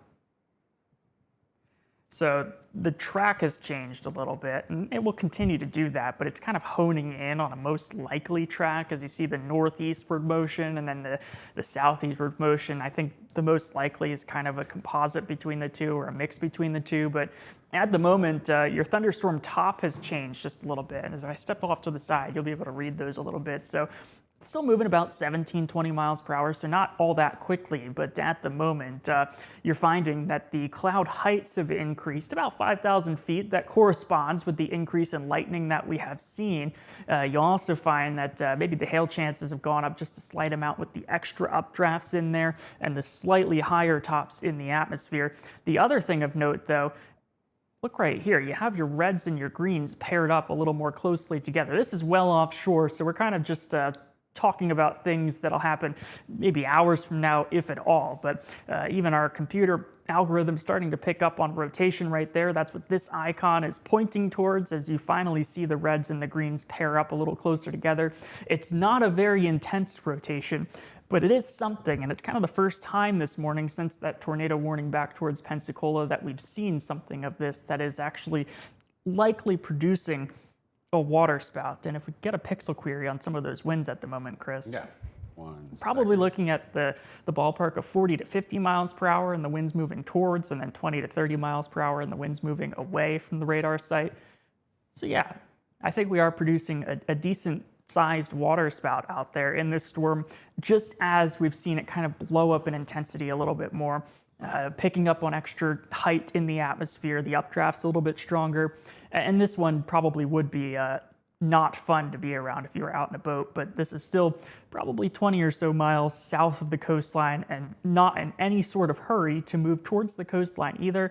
Current time right now, I have to click out of this window, 9:09, so we're probably looking at the 10:15 to 10:30 time frame before this becomes something of any sort of concern to see moving towards the coast. But yeah, definitely seeing an uptrend in that storm, and we'll see several more weakening phases and strengthening phases of that as it sits over these favorable conditions across the Gulf before eventually we get towards decision time. As it gets towards the coast, we'll see which phase of strengthening or weakening it's in as it becomes an actual problem for us potentially. So that's probably going to be our only focus for us here, Chris, over the next hour. Yeah. One of the things that I was looking at here, and let's see, I want to bring this up. This is my phone, but if you come through here, this is the Panhandle Weather app, and you can see some of the alerts that you get would be lightning has been detected within 15 miles of my current location, South Walton High School, home, which I'm at home, Emerald Coast Middle School, Dune Lake. So those are locations that I put in the app. So you get those notifications. Rain is approaching. Joy Lynn, that's my mother-in-law, that's in southwestern Georgia. So even, when you put people in your locations in the Panhandle Weather app, then you can get alerts. Now you can toggle them on and off. You don't have to leave them on, but just kind of an example of some of the things that you get in the app when it comes to that. You can see there's the notification we sent out this morning that we're tracking storms live right now as we move through Northwest Florida. Tune in for the latest. I think that's one of the neat things is I can put in my kids' schools, my home, my mother-in-law's house, my parents' house, and you can keep up. Lightning has been detected within 15 miles of mom and dad. That's my mom and dad. They're like 8 miles that way. So, if your family members in New York, you would get the same thing if there were storms moving through New York. So one of the cool things, you just set that up in the app, and you just touch here in the upper right-hand part of the screen, that little dropper, and that's your locations list. And then you could go through and say, I can go through here and say edit. And I could turn off, some of the alerts. Maybe you just keep the most critical alerts for family members, but you don't want to know when the air quality is bad in New York and things like that. So, it just depends. But Anyway, that is just one of the things I noticed on the app. Make sure to remind family members to go ahead and download the app. It's free in the app stores, and we appreciate it. 5-star reviews are appreciated as well. It helps with the algorithm, with it showing up for more people. But Dan is pulled up here. Dan just crawled in front of the camera and showed his head, but It's okay, all good. I wouldn't worry about it at all. it's like CrossFit this morning. I am just all over the place. But I wanted to show you this, and it's going to be hard to see because as I got over there, I realized that I had taken over control of the computer mouse here, so I can't actually change the colors that you're seeing. So just squint for me, or maybe just take my word for it as far as what you're seeing. But you got this yellow column here. That's our kind of algorithm that spots rotation in the atmosphere. And then I pulled up a 3D view of the radar, looking at different contour levels as far as the radar reflectivity values are concerned. And you'll notice you're getting some really good updrafts in here. These red lines are starting to peak upwards, and your green lines are starting to peak upwards. So you have your sinking air on this side. Great updraft present there, and the rotation within this cell, which is again probably 20 or so miles south of, you see back here, you got Fort Walton Beach, Destin would be right about here, and then parts of 30A. Definitely producing a water spout. This is definitely producing at this point, but I've lost control over here. So Chris, just give me a tap back on the home button there. And then let's get a tap on the play button as well. Okay. And do like 30 minutes. Oh. So you'll find fairly recently with this cell, and looks like I'm back here. It's also definitely moving south. It's like east-southeast. if we. Which is good, which is, going to hopefully keep it away from land a little bit longer. So we've had all this excitement about it, and it's a very interesting storm, and we have time now to talk about things that are interesting versus things that are impacting, because nothing is impacting the Panhandle as far as severe weather goes.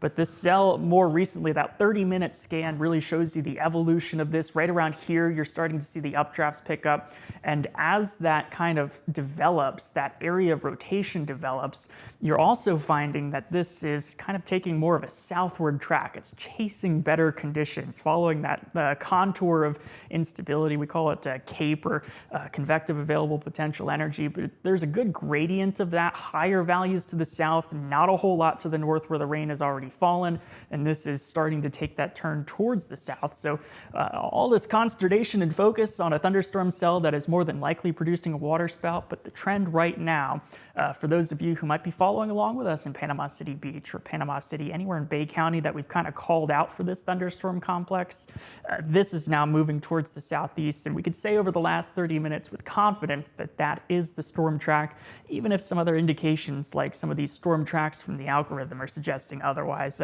This is definitely kind of following the coastline, if not moving away from land right now. And I just kind of found that really interesting, Chris, as we pull up some of the tools that I haven't really used before. You can really see how the storm structure of this one has changed and how that's allowed it to produce a likely water spout at this time. Yeah, it's, the important thing is, though, as you look at where is it going, it is, kind of moving down. My bad. I'll step away. Let's bring it back here, is that it's moving off towards the east-southeast in this direction, and obviously the coastline runs like this. So we're not in any imminent threat at all of seeing this come on shore, but it is, it's been persistent, that's for sure, as it has made its way just kind of skating right along the coastline south of Pensacola, and it's been the only game in town, and it is definitely producing a water spout south of Destin. Now, it's way too far with rain, low clouds, you're not going to see it. If you're out on the beaches, you'd have to be in a boat, which hopefully there aren't any boats out there right now.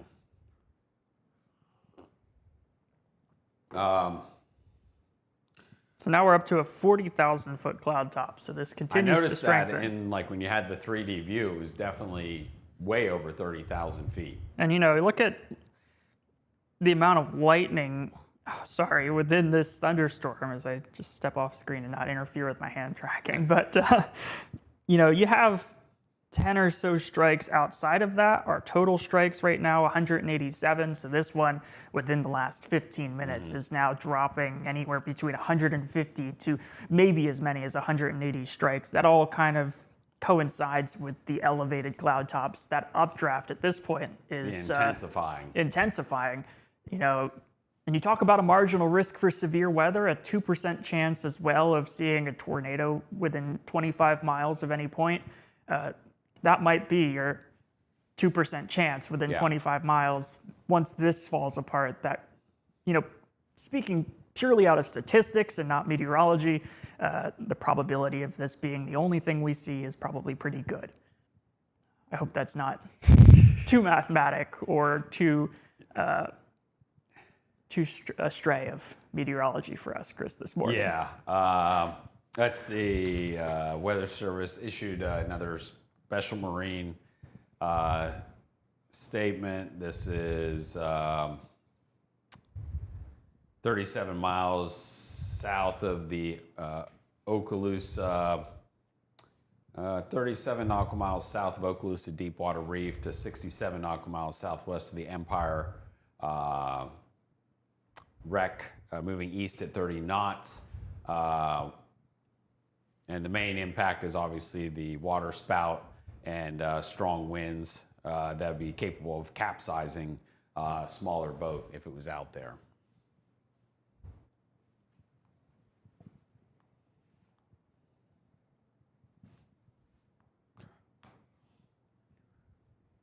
You want me? I was going to change the color table to make it more visible. Yeah. But my joints are starting to hurt crawling around on the floor. How's that? That's much better. So now if I drag this down a little bit, you can kind of see.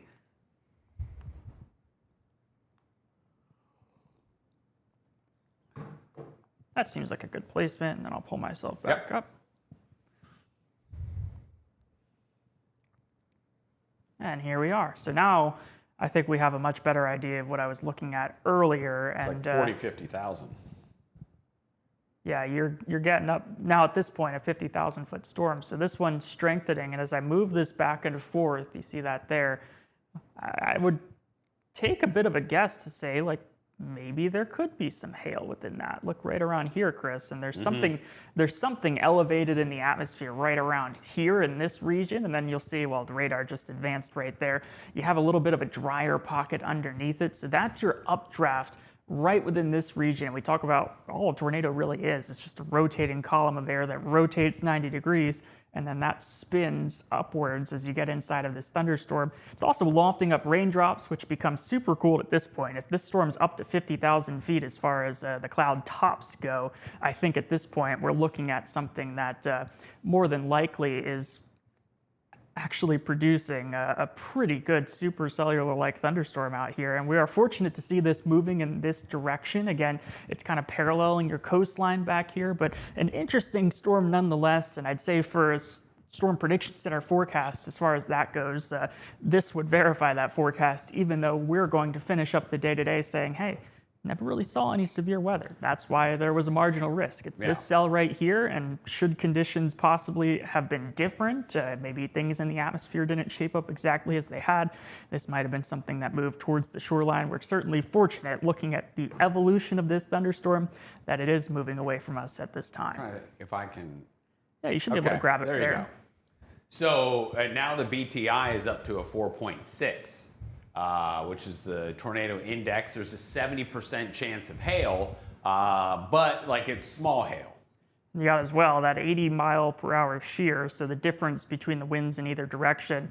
You're getting into a pretty, for this area at least, it's, wouldn't be the same ball game out in the plains, but for us, that's a pretty hefty area of rotation for us to be talking about down in the Panhandle. Yeah. Just offshore. But thankfully far enough that we're not overly concerned about it. But it's the only cell that is of any concern right now across northwest Florida, but very, very potent thunderstorm, and obviously hoping there aren't any mariners out there or any boats, but you know, be able to stay away from that. But definitely would stick out if you were on a boat out there in the Gulf, for sure, especially if you had a radar. One thing I was looking at here is it does look like we're now back at a weakening phase. Your updraft is kind of pushing or shearing off the center of that storm. Almost looks like it's raining itself out. Look at how that's collapsed just a little bit. Of course, we could redraw it and pick up a little bit more of the northeastern side of that storm, but we're seeing kind of in real time with the 3D radar here at Panhandle Weather how this storm is evolving, and it pulsed upwards briefly. Was producing a pretty problematic water spout offshore for anybody that potentially was out there. But now it's back on that downward trend. And if we were to get a new storm height here from our actual track, you'd see that we've gone from 50,000 back down to 30,000. This is a weakening thunderstorm at this time. So I'm going to put it back towards the tube box. Get all my tools reset here. And We're just checking out all the people that are on the stream joining us this morning. Fantastic. On Facebook, we're streaming on YouTube as well. So I just don't. Okay, so that's a better place to resume from. So now at this point, we'll get kind of a broader picture or return to just what's going on where the people are back across the land here in northwest Florida. I'm going to use my iPad here to just kind of draw and steer around the area as well. Maybe we could pull up at times the full screen and take me off of it, but right now, I don't see anything that's overly of concern within that second batch of rainfall, right where I covered up here. This line of storms producing heavy rainfall, you see no lightning really popping up within that. The lightning's off right now. Let me move my hands. There you go. There you go. So But there's no lightning. no lightning within that. Some interesting shaped cells, but this is the cold front back here that's pushing towards the south. So behind that, you'll find a drastic difference in feel here. We'll see how quickly that falls towards the south. If it gets through maybe I-10 this afternoon, just before the sunset, you might be able to get outside and say, hey, it feels a lot nicer outside. For many of us, though, we might have to wait until after we go to bed this evening for that difference in feel. But as you look across Escambia, Santa Rosa, Okaloosa, back towards most of Walton County at this point, the show is pretty much all done. We'll have maybe a quick blip of rainfall, 15 minutes or so, and then shortly after that, rain will be all but expired for the day. Then as we get into Holmes and Washington County right now, we had that batch of heavier rain. That's right on top of Chipley moving towards the northeast. That's not producing any severe weather, but that is the heaviest rain of the day you will see if you're towards the downtown area there in Chipley. Behind that, still 15, 20 minutes of steady rainfall, but you'll see a lot of this is starting to weaken. You'll see most of that rain dissipating here as we move this radar shortly. As you look towards the south, Bay County right now, the western part of the bay, heavy rainfall, still have this batch moving onshore. That looks like it's from just east of Pier Park potentially, and then towards the south there, getting all the way down towards where Front Beach and Back Beach Road converge. That whole area of the beach is going to see some pretty heavy rainfall move onshore. Outside of that, steady rainfall across downtown area, 231, and then further south across Tyndall Parkway, pretty steady rainfall continues. As you get into Gulf County, it looks like a batch of heavy rain towards Weehawken is going to move in. No lightning within that, and that'll be a pretty quick 10 minutes or so worth of rain. Down towards Cape San Blas, a better chance, I think, that we see some heavier rainfall moving through in periods here. A couple of cells out there actually producing some lightning too, so that'll be something to watch for maybe getting a bit noisy. And then as you get into Liberty, Franklin, parts of Calhoun County, and then further east towards Tallahassee, we're just starting to see the steady rain get going. So Chris, still a lot to get through here as far as the rainfall is concerned, just not a whole lot to get through as far as concerning weather goes for us here in the Panhandle. No, it's that one storm right there, and thankfully it's well offshore. But it's been pretty nasty there, but that's also something to keep in mind, as Dan was talking about, the Risk of severe weather today. The Storm Prediction Center, they do a fantastic job.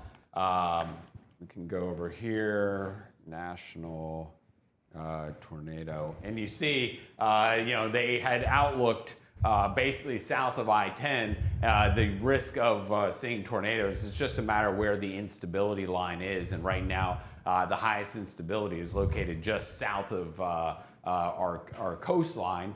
And as a result, any tornadoes, we had the one tornado warning over in Santa Rosa County, but everything just kind of staying just south of our area, thankfully. And that's going to keep us, hopefully, from seeing anything in the way of tornadoes.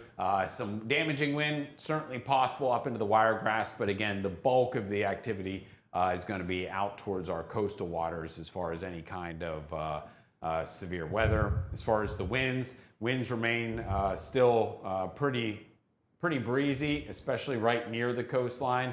We're into the 15 to 20 mile an hour range, and look at that, 38 miles an hour. It's amazing that this is model data we're looking at here with Chris on the touchboard. And it is amazing that the most recent run even picked up on that thunderstorm, despite the small scale, picked up on its kind of existence and put rotation in there. So we've gone back and forth on like some of these high resolution models, but that was pretty well done. I'm impressed with its ability to pick up on that. Storm motions, well, that's from real time. Yeah.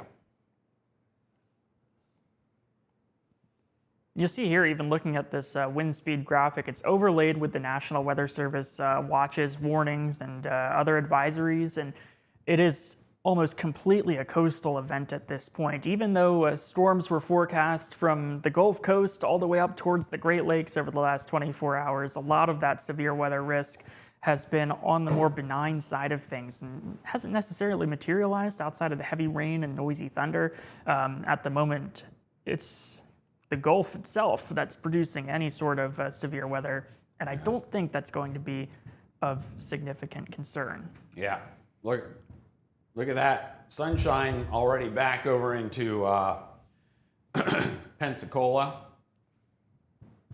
So you see Gulf Shores, Orange Beach, already seeing the sunshine. Pensacola now seeing sunshine. And this will just continue to spread its way to the east. So by this afternoon, I'm not really concerned about it. You can look at that. Yeah, look at the disturbance in the atmosphere that was caused by this thunderstorm kind of blowing up offshore. You can still see there is some kind of shear present because not all your winds are heading in the same direction. Another poorly drawn arrow that shows how some of the cloud tops of that thunderstorm are moving more northward than northeastward. But it really puts into perspective how much more intense that thunderstorm is compared to everything else when you see the ripples in that otherwise steady cloud deck. And oftentimes when you see those real smooth cloud tops like we're seeing on satellite imagery, not a lot of shadows out there, it's a pretty stable atmosphere, which explains why we haven't seen much by way of severe weather. But then you see all the disturbances going on across the Gulf, the ripples, the explosions upwards with the cloud tops. The thunderstorms are really enjoying their environment that they have to work with down towards the south right now, Chris. Yeah, and the other thing to kind of note here is this thunderstorm right there. I mean, obviously this one is the strongest one, but you can definitely tell that's a decent little thunderstorm right there. And we come back over to EVX, and right there it is. That's swung a little more towards the north now. Yeah, and that one's going to come in probably over towards Port St. Joe, Mexico Beach, extreme southeastern Bay County, a little bit of Gulf County there. So we'll continue to keep an eye on that one. But you can definitely tell, I think the front is now beginning to kind of impact that cell, and that's why it had been just kind of moving more like, it had been kind of moving more in this direction, but now it's definitely moving more towards the southeast, which is good because that's going to keep it offshore. Because our concern is that it would eventually find its way onshore into like southeastern Walton, Panama City area. It's the way it looks now. It's a right mover, and it's just kind of deviating a little bit more to the south and east. What will be interesting to see is if, in the same trend as the front back here, it ever starts to turn kind of following that shape of the trough back towards the north, because you kind of run out of real estate as you follow this dip towards the south, that natural shape of the coastline. So I think we'll be watching this one for a fair bit of time until it ultimately gets up over land, or if it gets enough southward motion that we see it kind of skate past the tip there of Cape San Blas. Got some cameras to pull up here. I just want to pull up. See, I'm just curious as to if look. Clearing. Yeah, you can definitely see it's already clearing. You can also see the wind picking up there, the water kind of giving that away. The direction's changed too. It's out of the west at this point. It'll be northwest in about 5 hours' time. But that kind of, I think, supports your theory, Chris, that we've spotted at least one of two fronts now helping that storm push towards the south. Yeah, and it's going to be, if you look at your 7-day forecast, you'll see we have lows in the 50s, jumps up into the 60s, and we'll have a secondary front that's going to come through that will cool us off a little bit once again. But look at the next 7 days. I mean, that's very quiet. And then, of course, as you get towards inland areas. Also phenomenal. Somebody was asking about, for the weekend, rain chances, because I think son is getting married. Like, I wouldn't be worried about it. I mean, there's a little bit more cloud cover. It's going to get probably a little bit warmer. We'll see, but I am not overly concerned. I wouldn't be super concerned if you say you're getting married on Saturday. I'm not seeing anything that says, there's a good chance of rain. It's just a small, non-existent right now. But look at the lows this week for my inland friends. Chipley, Bonifay, Mariana, Defuniak Springs, 40s. Crazy. It's gonna feel pretty comfortable. Swimming with the kids last night in the pool. Yeah, those days are long gone. I think after we get through this evening, it's good football weather coming in now. Yeah, and it should be a good afternoon to watch some football. It's still raining in parts of Walton County. Defuniak Springs, you cleared out as far as the rainfall. But now you got another little batch. So you're not completely done with it. You got some rain up near Paxton and Laurel Hill, Crestview, but this is kind of the last batch. You had the persistent rainfall. Now you're getting into just some spotty leftover. Oh, sorry about that. That's my bad. I was going to say, you'll see too that it's moving a little more quickly than the past storm motions. Now it's 35, maybe 40 mile per hour storm motions, probably closer to 35, and it's sneaking into Mossy Head here at 9:57 a.m. Central Time this morning. So that's a little more than 20 minutes from now, and Defuniak Springs, I think, is going to be another 10 or so minutes from there. So wait out 45 minutes, Chris, maybe 1 hour, and you got the rest of the day to work with eventually some pretty good sunshine too, just a bit breezy outside over that time period as well. We widen it out, and you definitely see there's that little drying area, but then one more batch of rainfall, and that'll be about it. This storm here, the nasty one, that continues to stay well offshore, producing a tornado, thankfully, that it's staying offshore. And then good rainfall for my friends in Mariana over into Panama City, still continuing to see some good rainfall this morning. As we talked about, let me pull up the rainfall totals real quick. And let's see. While Chris is doing that, I'll make use of my last few radar frames here.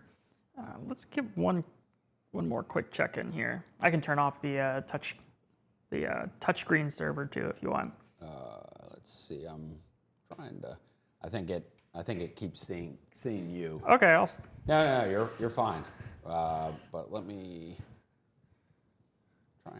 We should open the garage door.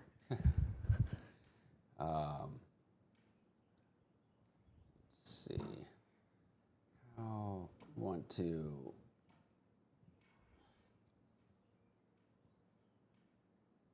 Yeah, I think it's. There we go. Okay. Let's turn off the interaction. There we go. NDMA. So I don't know if you just heard that over my microphone watching at home, but we're now in a pretty dry phase here at the studio. Not currently raining by the sounds of what's on the other side of this garage door, but definitely just had a bolt out of the blue from that cell that's south of Destin. So this one's probably shooting a cloud top out that's maybe 15 miles in length, and now we're falling underneath of that anvil or the top of the storm, Chris, and dealing with those impacts, or at least some distant thunder. That sounded pretty cool outside. Yeah, and you could see there's some lightning that was Right here. like within a mile of here. And then some more up towards the intercoastal waterway, right on the Bay-Walton County line. But yeah, that was that bolt right there. Now, what I was wanting to pull up here is, there we go. Let me turn off the lightning because we don't need to see that. I wanted to show you the rainfall totals that we've received so far. Obviously, if you're up in Jackson County, Gulf County, Calhoun County, you haven't seen much in the way of any rainfall, but as you get up into Holmes County, 6/10, 7/10, over an inch of rainfall in Okaloosa County, about a little under an inch over in Fort Walton Beach, South Walton, about 6/10 of an inch of rainfall. My friends in Lynn Haven, about 3/10 of an inch so far. Now, as you move to the east, the rainfall is still continuing to come down, so you're not done with the rainfall yet. But you go over towards Pensacola, and I think a lot of us are going to end up in that ½ inch to inch of rainfall. As far as how much rain do we end up seeing? Which, I mean, could we do better? Yeah. I mean, I would have liked more, but like that's also a lot better than what we were looking at a few days ago when we were thinking maybe 1/4 of an inch of rainfall. We're definitely much closer to an inch of rainfall, and that's some good news. So we can.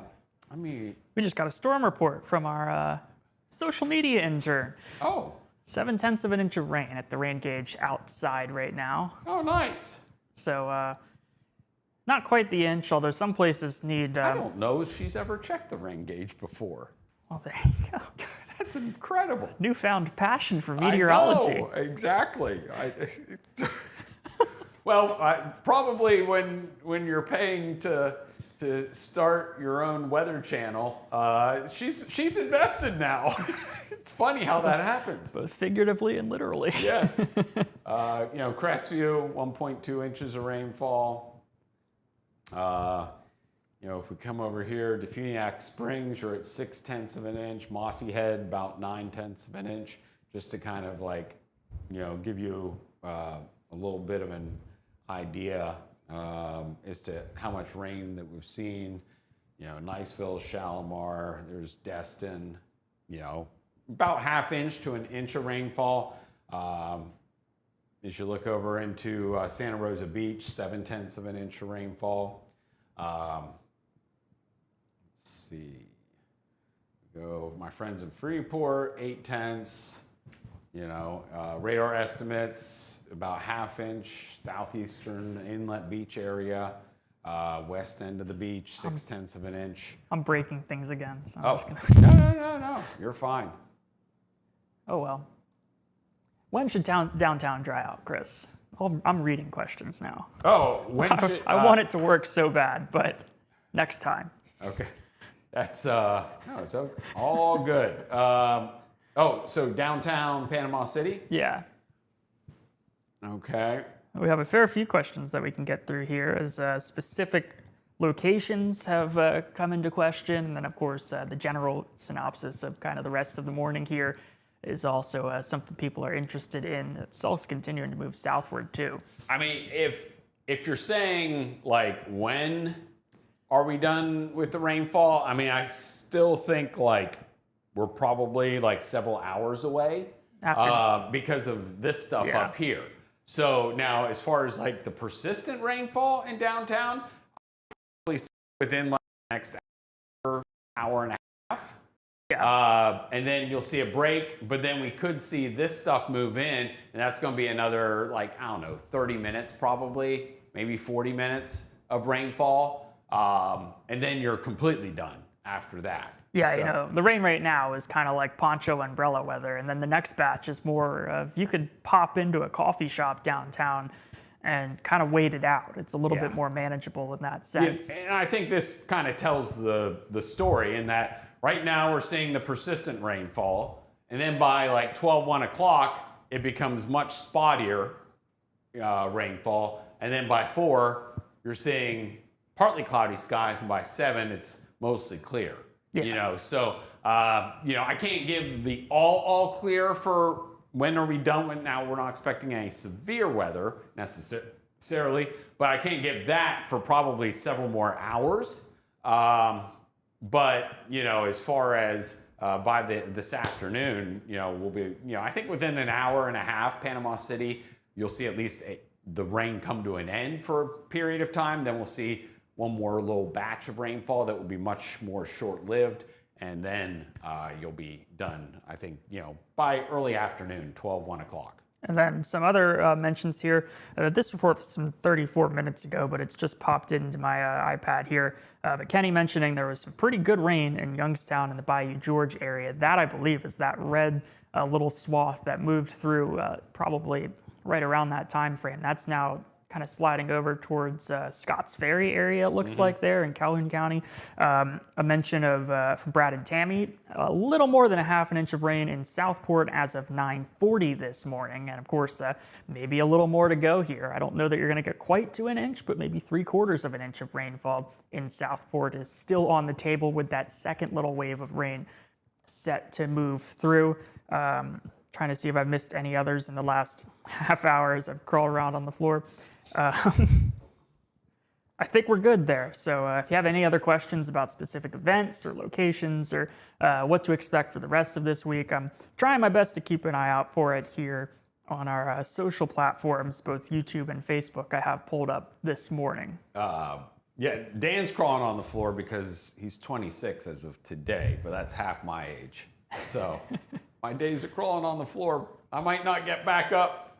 It's amazing, you know, Panhandle Weather, 7, maybe 8 computers in here, lots of monitors, 2 cameras, 9 lights.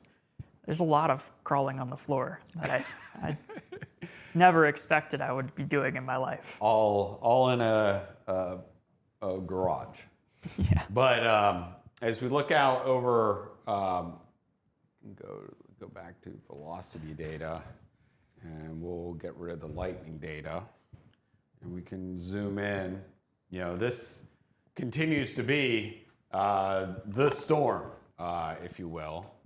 BTI of 3.7, about 30,000 feet shear. It's all down just a teeny bit from before, but it's still a likely tornado producer as it stays. I mean, you can still see it's just south of 30A in South Walton, but I mean, it's, you know, it's pretty far to the south. Like, it's not of any threat to any land areas. But that's you know, that's been the impressive storm this morning. Thankfully, just south of us, and thankfully not right along the immediate coastline. I'm just jumping over here to see if we have any other tools, so I can. I'll pull you back up. I think I'm off shot here, but I'm sitting at the weather computer, and just curious to see like what some of the other things that maybe we haven't mapped buttons to that we can see. Maybe some sort of parameter like the shear instability. swath. That would be a good one. That could kind of inhibit some extra confidence that this storm is going to stay away from the coastline. And at the moment, this is one of our best tools. It's really cool. One of the proprietary platforms that come with our weather system It's our shear swath tool provided from Barron. They call it rotation tracker for a little bit easier understanding, but you can see the path that this likely area of rotation that's identified right here has followed over the last couple of hours at this point with this cell.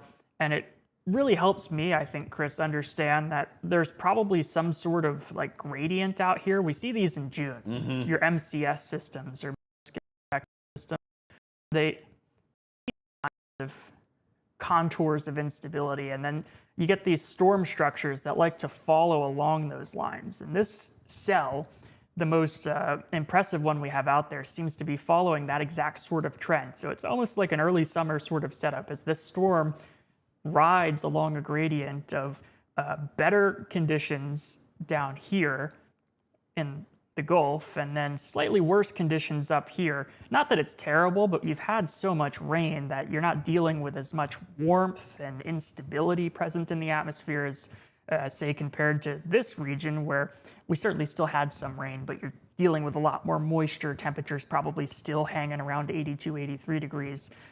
So as you use this tool, you not only see that with the red colors here, rotation intensified within this cell more recently, you can also see that the general trend in the track of this storm, Chris, is that it's going to keep potentially sliding within that direction only until maybe some other steering influence like this front, for example, might try to just usher this a little more eastward. So all that is a very complicated and long-winded way of saying, I think with this thunderstorm, we'll have to watch for our friends in Southern Gulf and Franklin County, but there's also an improving potential that this continues on its current trend line and ultimately becomes no problem for the Panhandle whatsoever. Yeah. And we'll be able to wrap this coverage up without any significant impacts to Northwest Florida.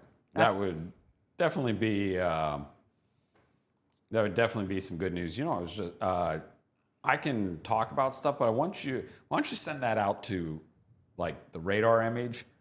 Send it out to social. So This current one? Go to WeatherShare and send that out. But then also I would definitely do that shear swath. We can send it out too. Sure. Because like that's really cool stuff. So if you go grab those two, and then I can just take over on the radar one and type a little something up. There's the iPad if you want to change camera shots or anything else. I'm not 100% sure I'm qualified for this. Let's see, touch board. If I Just pick your favorite transition. fade. Oh, okay. Okay, so it's a 2-button push. I got that. There we go. Yeah, got it. Anybody could do it. I don't know about that. I was also too just checking because like some folks were asking about the tropics, and so I was just trying to see if I could figure out. Just looking at the latest model data as far as the area of interest down there in the Atlantic.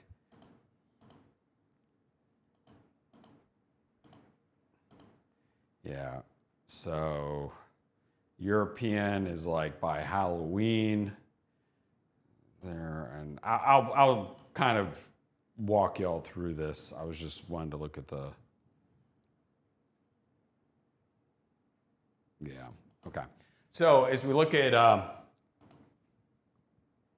Give me 1 second. I'm gonna mess you up real quick. No, you're fine.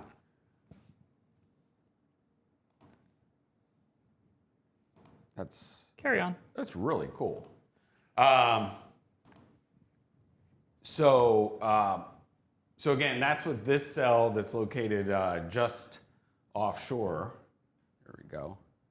Yep, you're good. You're good to go. And then, that's right, because I'm not going to be able to.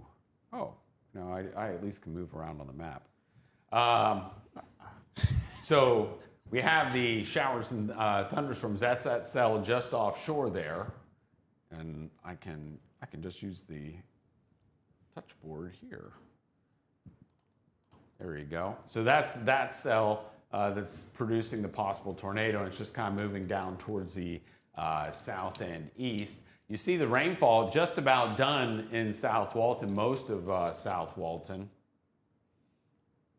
As you look up towards Crestview, this is that secondary batch of showers moving into Defuniak Springs as well. But this is much more broken and it's moving pretty quickly and it'll be brief. It's moving northwest to southeast. You're talking probably less than, we'll say 30 minutes of rain as it moves through. But, you know, the persistent stuff that we've seen has moved over into Jackson County, Calhoun County, Gulf County.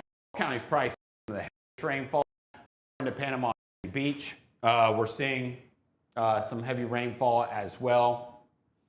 Let's go back over the hour. And you can see there's definitely there's that cell right there, the nasty one. But then we also have some heavier rainfall that's just kind of sliding right near the coastline. Some pretty good rainfall now down into St. Joseph Bay.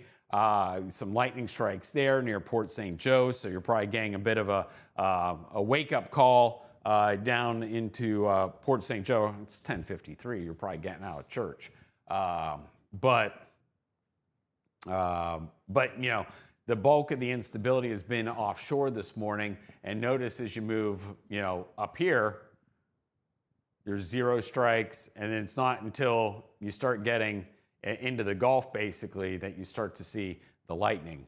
And that's where that deeper instability is.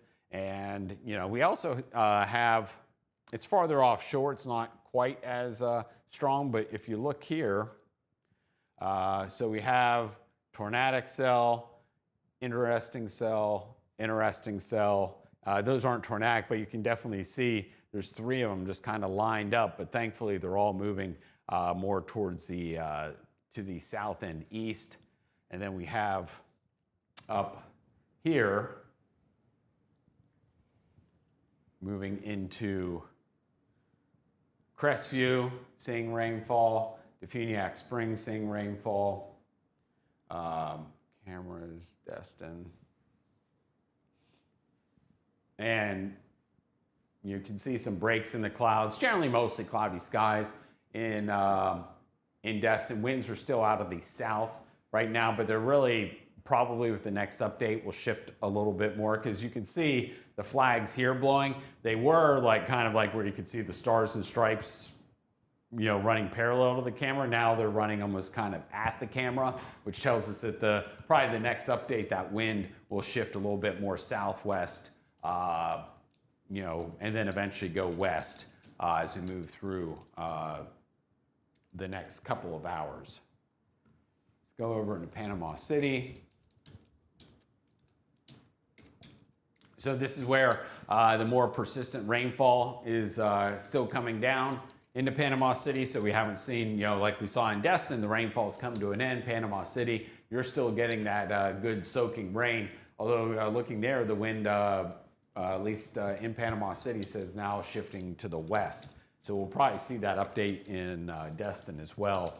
Notice it's not terribly windy, obviously 8 miles an hour, but as you look across the bay here, you know, there's, you know, a little bit of wave action, but it's not terrible. Real quick, let's go to PCB. This is the days in camera. And you see the waves coming in from the Gulf. Several rip currents and definitely red or double red flags for the rest of the day today. Yeah, that's what, it's 9, so they're about ready to send their update. Right where that water droplet towards the bottom right side of the screen dropped over, that was probably one of the more impressive or obvious rip currents present on a camera in a decent while. You're going to see another one right where those folks are standing, or just to the left-hand side of them. There's maybe not as obvious of one, but there could be one right there too. So just a couple of days of onshore winds, Chris, and we've already gone from that glassy, smooth start to the week. It was like a lake. It's definitely not a lake anymore, and it might not be very fun to swim in right now either. Mm-hmm. So we'll see what they end up doing as far as the beach flags. I don't think I've gotten any text notifications yet. No. Haven't been able They start rolling in the next 15 minutes. Yeah. Or so.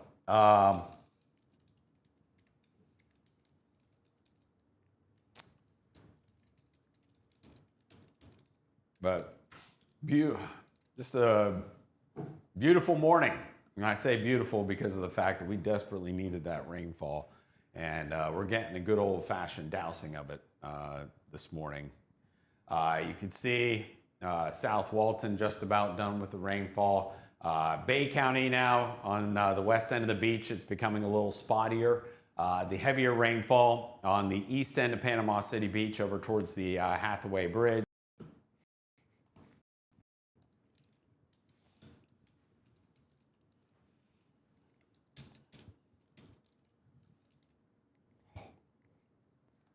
This is quite the challenge. No, I cannot touch it for a minute. I'm just trying to type a sentence. Does it, when I touch the screen, does it? It clicks out of the text box and sends you back to the monitor. Oh, I'm sorry. No, it's all good. I'll just keep right. I've been sitting over here, if you're wondering at home, like probably for 6 or 7 minutes now, and I've gotten like 3 letters off at a time. Well, maybe that wasn't like the greatest of ideas. No. Well, at least we know now. Yeah. Like, you know. I guess your finger becomes the mouse, and it causes some problems. So, anyway, so we'll just leave it on this view as Dan types quickly. And, this is kind of where all the action is right now, which has been this cell over here is the one that's having rotation and moving to the southeast. And then out in front of that, we're seeing some now heavy rainfall from my friends over into Mexico Beach. Heavy rainfall in Port St. Joe, seeing some lightning out there for Port St. Joe Beach. Indian Pass seeing some pretty heavy rainfall this morning.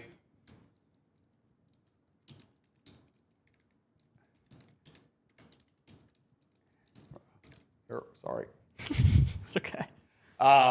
Mariana, you're about done with the rainfall. You can see the back edge. And when I say done, you're not like done, but like you're going to be done with like the persistent rainfall, the soaking rain that you're seeing. There's still going to be a little bit of rainfall. You can still see up across the I-10 corridor over towards Crestview to Funiac Springs. And this is sliding to the south and east. So you may see a little bit more rainfall this morning before we can finally give the all clear. So I just got a text message, Chris. Yellow flags. Yellow flags. Interesting. Ooh. Really?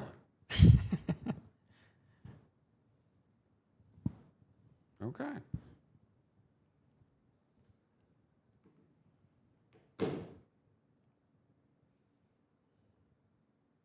They know better than me. Okay. So Chipley, you're seeing a break in the rainfall. Graceville, you're about ready to see a little bit more heavy rainfall. But notice again, in the past 15 minutes, we're now down to, in this view, no lightning. So, this is just good old-fashioned rain, nothing in the way of any lightning. Am I okay to move it around? You're all good. Okay. I was just going to click the transition button right there. Yeah. Here, we can links full. Fade. There you go. There we go. That's easy enough. Oh, I'm here. you're over there. All right, I'll take Links. the flight controls back. There you go. What would we do without the iPad? Oh man. A couple of the let me show the tropics really quick. I'll go Atlantic. I'll go radar tropical 7-day outlook. So I was just looking at like the latest whatever model data, and everything definitely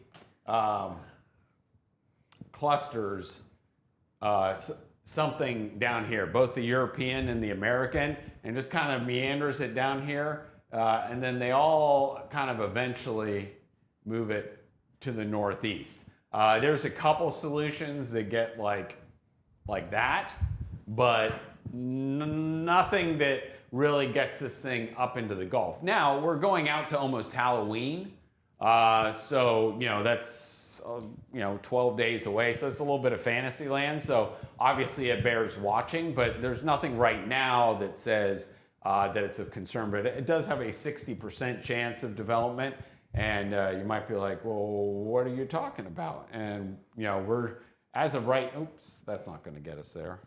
It's a full disk. Yeah. And, it's going to be the showers and thunderstorms approaching the Windward Islands, moves into the Gulf. You're going to be able to, it's in a favorable area for some tropical development. So we'll keep an eye on it for sure. But, we're talking about not this week, but the following week. So we got plenty of time. Bay County flags have now gone to a single red, so... Okay. I have a feeling, I kind of thought.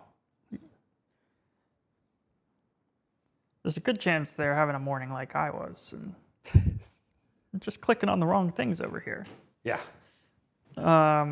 Let's get back towards the radar here locally, and I'll switch our in-studio camera views as well. Right now, we're still keeping an eye on that one cell, but I thought that shear tool was super interesting, Chris. You can see that cell following, or at least the area of rotation specifically, is following the line of the coastline down towards the south. I just posted to Facebook that we still have to watch it somewhat closely for Gulf County and Franklin County. And when I say Gulf County, I'm really talking about St. Joe Beach, Port St. Joe, Cape San Blas, and then stretching probably to St. George Island, maybe not as much East Point as St. George Island, because at some point, if this were to even turn in that direction, you'd still have to deal with some friction as it actually moves back onshore there to impact places like Apalachicola itself or East Point. You'd have to get more of an onshore motion. You're just not going to get that with the southeastward facing coastline of Franklin County. Either way, though, an interesting cell, and you'll see here as it continues on that trajectory, lightning is backed off just a bit. We already saw the updraft get cut off just a little bit, and I want to show you here the storm structure is maybe a lot less impressive than what we'd previously seen for today. Almost looks like you have a little bit of an outflow starting to develop here, and it's becoming more dependent on that. Still probably have maybe a little rotation, but this is not by any means a classic sort of cellular-like structure. It's not falling into any of the categories where if you were to have just rolled out of bed and you're a meteorologist and you turn your head and look at this, you'd say, oh, that's definitely producing a tornado. It's not in that same ballpark anymore. With that said, given the frictionless sort of nature of the Gulf, you're not dealing with all the buildings and trees and things that slow down wind speeds. There does still look to be a little bit of rotation within that cell. You'll notice, though, our algorithm here that kind of points towards areas of likely rotation, even in storms that aren't warned yet. You're not seeing that column present anymore. So this system is certainly on the downward trend. Elsewhere across the area right now, we're seeing real quick drying back here. That's not the front, but certainly back into Washington County, Holmes County, you still have some of these straggler storms, but generally speaking, we're starting to see kind of the back edge of this rainfall catch up to the leading edge of it. Meanwhile, you're picking up now in Quincy, Tallahassee, heavier, steadier rain. Liberty County, you're really starting to see it come down. But as far as the rain on the back edge of this, where we started the morning with the thunderstorms on the back end of the rainfall, and then there was a kind of a shield of a heavier rainfall out in front of it. I turned that off, by the way. So I can't use that anymore, but yeah, thank you.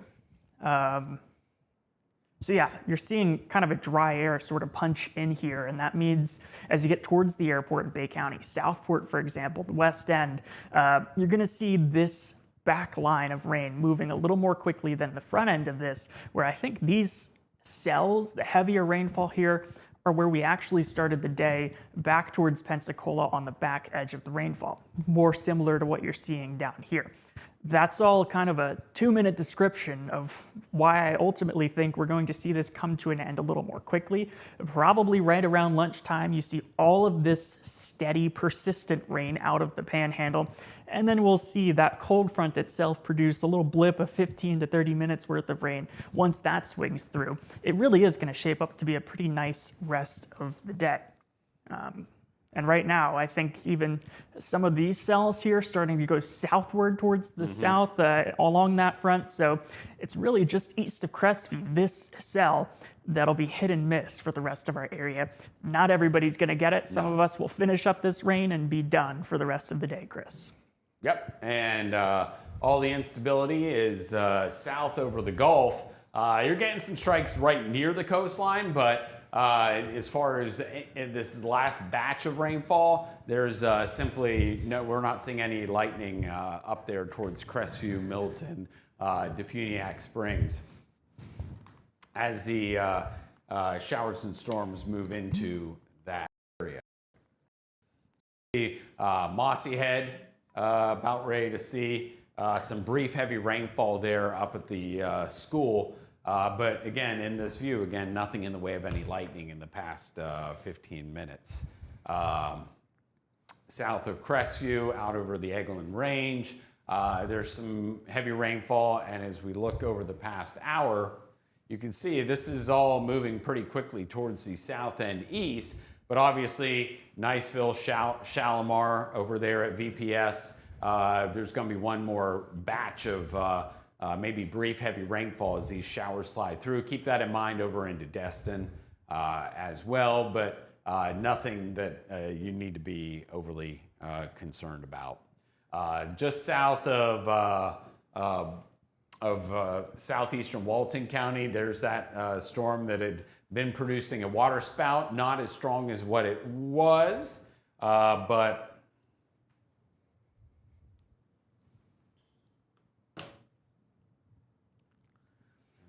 we can, here, let's get rid of the warnings. You can definitely see that has turned more into almost, say, like a downburst. Yeah. It's a straight line wind, which is a good thing, I think, for like, even if this storm were to start moving towards the east again, I think that this is, you know, we call it outflow dominant. Basically, your updraft has been persistent for 90 minutes or so. It's produced a big, tall column of cool air up towards the top of the sky. When the updraft weakens, that cool air then rushes back down to the ground. When it hits the ground, or the water in this case, it spreads out. And now you've seen that rotation, which has continued from all the way back here towards Pensacola, finally start to be overtaken by the collapsing nature of that thunderstorm, which is pushing a straight line wind gust down towards the south and east. So the only show in town has turned into a live death of a thunderstorm here, which is probably to be expected, Chris. I would say that one was kind of in its own environment, more of an ordinary thunderstorm, and normal thunderstorms, the life cycle is probably 45 to 60 minutes. So kind of to be expected, but it does mean that as far as coverage goes for today, with this trend, I think we're moving in a direction where there might be really not a whole lot of anything to keep an eye on for here. So we're looking 30 miles west-southwest of Panama City, 25 miles southwest of where we currently are located. so like the Bay-Walton County line, 25 miles south. So that's, you know, I don't think you won't be able to see that. Especially now with the cloud tops kind of shrinking down. But as we look at, you won't be able to see it anyway. There's still too much rain out there. And you're seeing that trend. I might just step over here. Yeah. We're seeing that trend as well. Like with this cell, it's doing the same thing, and then that cell is doing the same thing. So they're all kind of facing a similar fate, probably because, geez, there's a wall there. That line of storms out in front of it's pretty robust. Yeah. That's well organized with a lot of lightning, and that might have just kind of used up all the juice that was out there for everything else. 584, look at that right now, but it was up at over 800 lightning strikes in 15 minutes, with most of that out over across the Gulf. So if you were over towards... You know what? I forgot we had that product on here anyway. Oh, awesome. I can zoom in for you if you want. So that's that shear. Let's see if... Maybe we'll switch to American units. Yeah, exactly. Let's get some freedom on the channel. What is that? That's, we're going to have to go and note to self. We'll write that down. Switch rotation tracker to freedom units. Yeah, so I have nothing but pictures of random stuff in there, because it's like when I go through pictures, like, oh yeah, that's right, that's on my to-do list of stuff to do. We can change that to miles per hour, so we don't have to do math. But anyway, this is over the past hour. Oh, and you know what? I forgot we had the hail, which was, obviously not a big part of it, but you can see over the past hour there's a little bit of hail in there. But I mean, it's not surprising, because you had the whole hook and all that, so you get the hail on the top side, the shear, obviously where the 52,000 feet will help. Yeah. So if you look at the two, so if I draw, so if I draw that right there, that's the shear, and then I come back over to EVX and I do hail, you can see the hail was definitely on the top side of where the bulk of the shear was. And then this is current shear, which shows that it's quite a bit less. Let's go back over the past. Yeah. So there you go, Dan. It's not nothing, but it's definitely nowhere close to what it was. No, it's definitely. Sorry, I'm just trying to organize my thoughts over here, but we're definitely seeing. Notice if we get a little zoom in on the green dot there, and maybe just pause the last frame.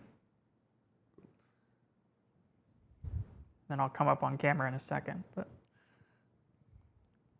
I'm stuck in one of those cycles where you have to enter a code and then enter a password and then enter a code. Do I need to check my email? No, you're all right. Of course, it's our favorite thing, it's the codes. But you're starting to see here, as you get this rotation detector, kind of an interesting sort of tool to use. It's not an exact science, but it's basically taking the raw data from the radar and painting a picture with it that can show us something a little bit more useful. With the rotation tracker here, we're seeing these green colors are, of course, wind shear present in the atmosphere, and it's taking on more of a linear shape. It's more of a straight line. There is a little bit of sort of notching in there, almost kind of shaped like the letter S. But if we were to go back a little bit on this loop, let's say we take a 30-minute loop of that, you'll find that a little earlier on this morning, things certainly looked a little bit more impressive as far as the colors are concerned. Even picking up on that little dome there, you saw some reds in there. So as it moved towards the south and east, you saw the thunderstorm collapse, and we're really looking at a straight line wind at this point. And that's all maybe starting to take on a little bit more of a straight line motion as well, the storm itself. But it's still going to be only a close call, I would say, Chris, with Cape San Blas. And I don't know how much you really need to be worried about it in Port St. Joe. It would have to change a pretty significant amount to get there. I think for right now, the coastline there on this current track is probably not a huge issue. And with 52 miles to go, you're talking about 90 minutes away or so, Chris. I don't know if that storm will even make it that long. Yeah. It's pretty unhealthy looking at this point. Yeah. It'll be something obviously to kind of keep an eye on, but I'm not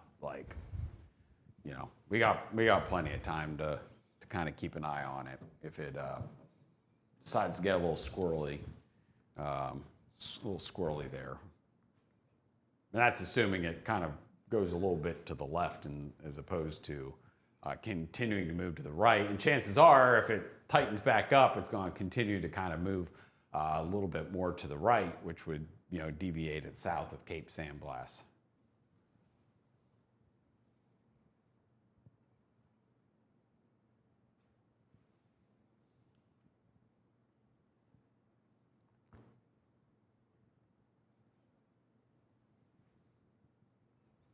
There we go.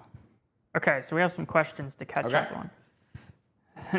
First of which is somebody said check your shirt collar. Oh.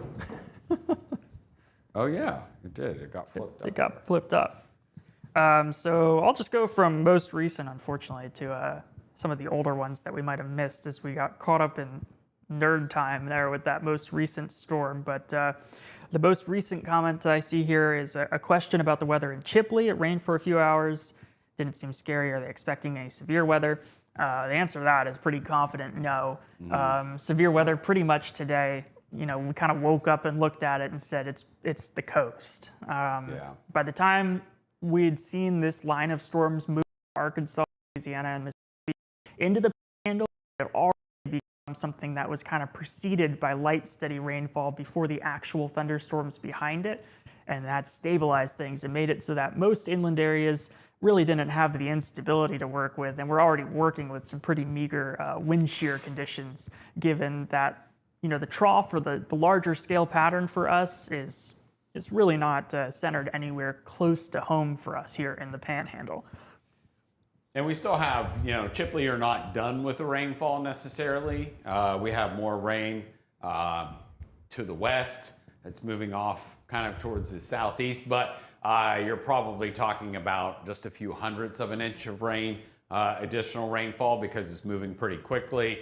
And even underneath the downpours, it's going to be a brief, heavy downpour. So you're probably talking about not any appreciable additional rainfall when that slides on through here very shortly. But as you widen out the picture, that's definitely the end of it. Yeah. Another question here about the how long before Lynn Haven clears up. I think you're going to see kind of a break here very shortly, like maybe right now. We timed that out perfectly. And then there's a small chance that I think you see a slither of 15 minutes of rainfall, probably closer to that noon or 12:30 time frame, but that won't last nearly as long. Before the rest of the afternoon, you're kind of off with partly to mostly sunny skies. I think the sun really opens up by the time we get closer towards sunset today. Another question, Chris, asking about the wind in Weewa. How bad is that going to be? And I would say really not any different than the last few days. It's only within the most impressive thunderstorms that we've seen, any sort of wind of concern. Everybody else, that 15-mile-per-hour range has been pretty consistent. And then a question from Scott asking about the weather, I assume, for Talladega. So we'll have to switch to the U.S. radar, Chris. Yeah. But I think you're wrapping up rain right now there. It is kind of the worst track to dry in the series, but they have some time since they refuse to do noon starts anymore for NASCAR. Real quick. A couple hundred folks without power in Santa Rosa. And then Mobile. So now, back to what he was asking about. We can zoom out. So yeah, a couple of light showers still straggling on through, it looks like.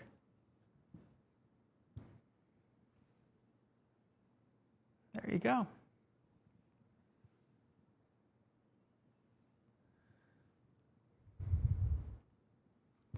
And Tyler, while we get this pulled up, Tyler just asked if we'll get any sunshine today or a gloomy day for the rest of it. We definitely have sunshine Definitely coming. have sunshine. Things will look real good here in probably 2 or 3 hours' time. As a matter of fact, let me pull this up.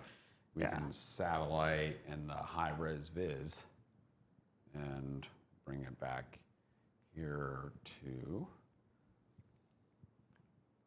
the southeast. So you see there is a nice little dry slot right here. And then this is just a nice little cumulus field. But as we zoom in, you're seeing sunshine over into Santa Rosa County and Escambia County. Still mostly cloudy in Okaloosa County, obviously cloudy in Walton, the rest of our area. But the point being, this is the dry air, and that will filter in here pretty quickly over the next few hours. And I just checked. Talladega start time, 1 o'clock Central, 2 Eastern time. So that should be fine. we're for sure going to have the track dry. It'll be breezy, though, so they'll Great drive. service with a smile. And the wife made pancakes. Pancakes for Dan's Birthday pancakes for Dan. Oh, birthday. my goodness. We're going to just... Did you ask him what animal? What shape? Well, yeah, what shape? I didn't make shapes. Look, Dan, you got a raindrop. I don't know how your name is. It's hail. Well, we're going to send it over to Chris, and Dan's going to go get his pancakes. Yeah. So that's fine. You could totally go. Well, no, because you know what I was going to do? We can. What size are Dan's pancakes? Is it a quarter? I was probably making too many jokes yesterday. They're probably the pea-sized pancakes. That's all I get. Oh, man. But we can go back over and we'll take a look at live Doppler radar. Clear that out. There we go. Radar. Turn on the alerts and lightning. And, there's just that one last batch of rainfall. And as a matter of fact, we'll keep an eye on it here. We'll go over to the Destin camera, and we should be able to see to the right-hand part of the screen. It's going to be darker, but as you look, so you see, look at the big cumulus cloud right there up at the top part of the screen. That's from that approaching, it's not a thunderstorm, it's just a rainstorm, but to the right part, and then over there, we have quieter conditions, but this is moving down towards Destin, so they're about ready to get one more little burst of rainfall, and we'll be sure to kind of follow and track that as it moves in. But that's the last batch of rain moving through Northwest Florida, and after that, we're looking good. There's St. Vincent Island, Indian Pass. You just had some heavy rainfall move on through. There's still some rain out there, but it's mainly on the light side. You've had a good amount of lightning down there towards just south of Cape San Blas, Indian Pass, but it's definitely nothing that we need to be overly concerned about as far as severe weather. It's basically marine interests out over on the Gulf.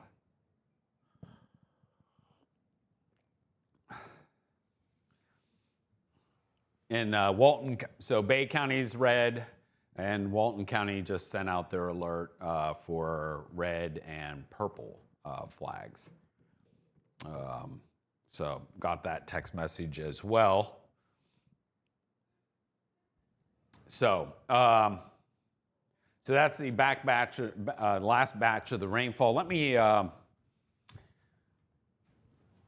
to look at accumulation 6 hour. We'll turn off all this to make it nice and neat. And these are the rainfall totals so far. And this is a Doppler radar estimate, so your totals may differ a little bit. I'm back. You got your pancakes? Back in the Nice. saddle. And a candle in there too? Yeah, the air conditioner just knocked it out. I'm probably going to set off the smoke alarm here in a second. But this is the way weather always should have been done. It's fantastic. It's awesome. With room service. The kids are up and about. Oh yeah, it's iPad time. Because we're on the TV, so they're bored. Yeah. Well, unfortunately, we didn't get to go to church today because we had weather to cover. So, Mariana, it's still raining there, but it looks like once again you're going to end up on kind of the short end of the rainfall stick.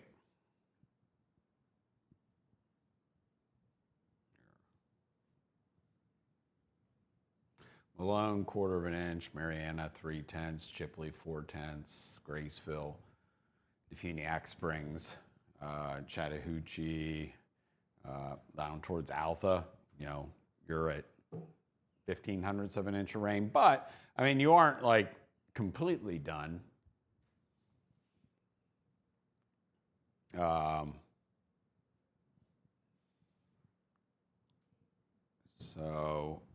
It's still raining in Alpha. I mean, it's not super heavy. Bluntstown, you're at least getting some nice soaking rain. Panama City Beach, heavy shower crossing the Hathaway Bridge right now. But you notice as you move out into South Walton, mostly done. But there is still more rainfall here. As we mentioned, no lightning in there. It's just good old-fashioned rain, so we'll go ahead and take it. It's not going to last long.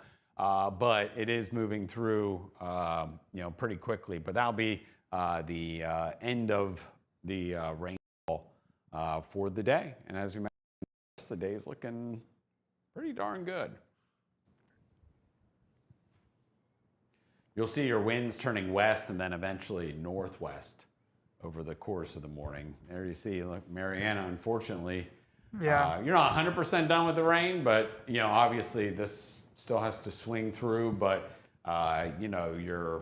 if your rainfall totals were 1/4 inch, you're going to end up at like 3/10, 3/500ths of an inch of rainfall. Yeah, and I was trying to airplay this, but my iPad's too old, but checks out right for me. Yes.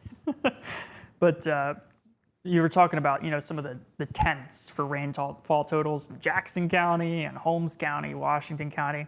Right now, compared to 365 days ago, so the past year rainfall deficit I've pulled up here, Mariana has fallen behind 24 inches, 24 as well in Bonifay, and then it ranges between like 16 and 20 for everywhere else, kind of in and around 231. Even the last 30 days, we've kind of done a little better compared to normal, which is obviously really dry for this time of year, but we've the percent of normal precipitation or rainfall is, in the 40s of percents. So it is beyond dry right now. And this is obviously not something we're going to complain about, getting some rainfall, but we definitely could have used more given the outlook over the next 7 days, which is cooler, dry, sunny, and generally not going to be very helpful for the drought conditions. Yeah. I'm almost losing my candle here. It's,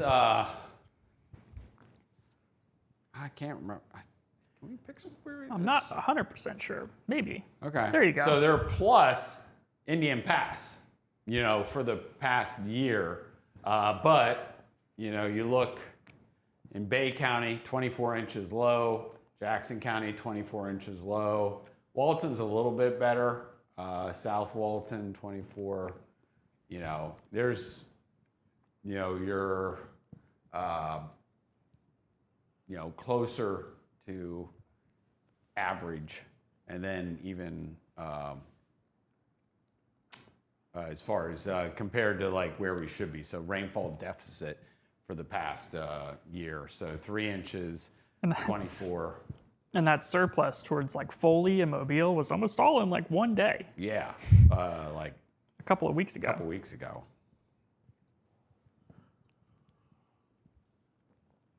So these, we definitely could use the rainfall now over, percent over the past 30 days. We're way below average as well. That's percent of normal for the past 30 days. So we're, 1/4, half, 6/10. The only thing saving us is the fact that it doesn't rain much in October, so, you know. That'll skew the data a little bit. It'll skew the data a little bit. And then you see the positive green side there over towards Foley. And as Dan mentioned, that was all in like one day. They got like 8 inches of rain. Yeah, there's a lot of parking lots underwater over that time frame, but guess we'll head back to the radar here. I don't know, Chris. Like, I think we're running out of things to talk about. Yeah. When pancakes are coming out, I guess that's got to be the case. But this thing's really picked up speed, at least as far as the thunderstorm activity goes. Obviously, there's still rain out there across the area, but the storms kind of faded their way from the back edge of the line towards the front edge of the line, and now we're seeing them kind of moving across parts of Gulf, Franklin, Liberty County, Tallahassee, even I think picking up on some heavier rainfall at the moment too. Our one storm that was of maybe a little bit heightened concern right now, not producing anything else on the rotation track. That came to an end around 10 o'clock or so, and now you see it's just shooting towards the south and producing some straight line winds, but we're not really seeing that atmospheric spin present at the moment. So things are definitely shaping upwards, Chris. I guess we'll have to make a decision here soon as we look back across the radar. Yeah. These are more benign. Oops. I fought you.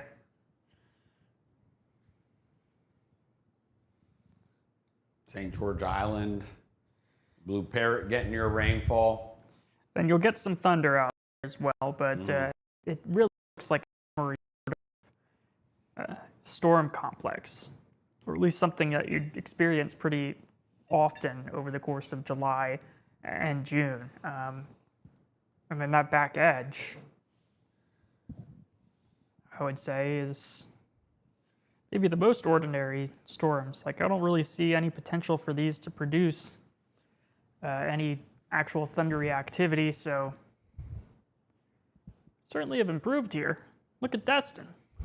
Look Sunshine. But if you look on the right part of the screen, you can see that billowing cumulus cloud right there from the approaching shower that's located like just to the right there. So that's going to continue to slide down towards Destin. That'll be your last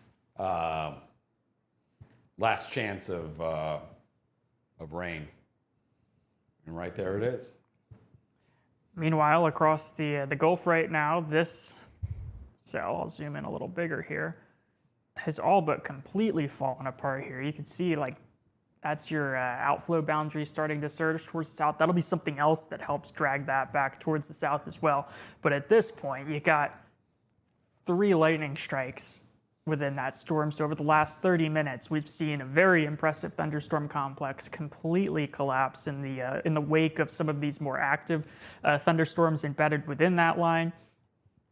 And that line of storms itself is now moving through Apalachicola. You see it up towards East Point at the moment. A couple of lightning strikes fairly close to the airport and the EOC in Apalachicola, but those are pretty sparse in terms of coverage here.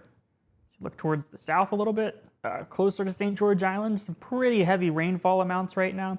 I'm not sure if the pixel query here will do rainfall rates, but you could take a shot in the dark looking at those reds and purples, and you're getting close to that 1.25 inches per hour, but obviously it's only going to last for about 10 minutes or so. Oh, rain rate's probably a product on here. It's got to be.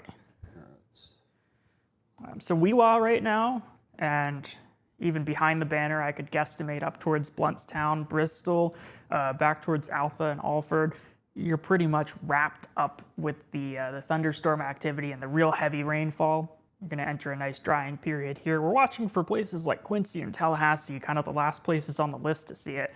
But notice the further south you go, the more intense the rainfall rates are. As you get up towards Tallahassee and even parts of Wakulla County, you're not dealing with as intense a rainfall rate as Franklin County at the moment. So we're getting pretty close here to being able to really turn our eyes away from the radar and enjoy a somewhat pleasant first half of the afternoon, and then a very nice rest of the day as well.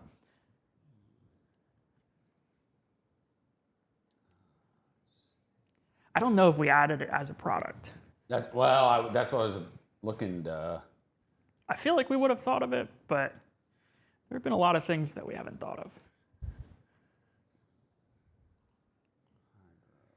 Any questions that I can get to here?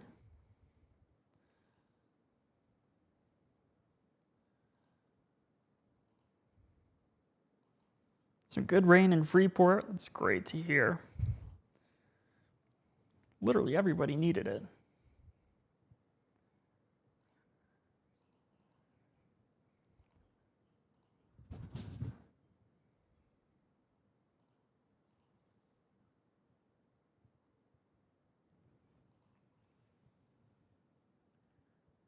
Doing it on the spot.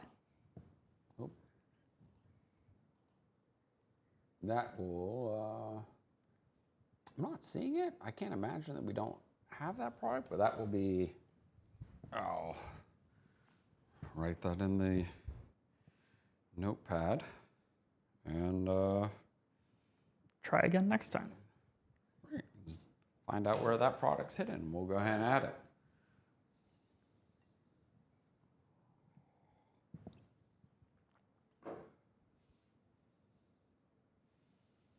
Yeah, I don't think so.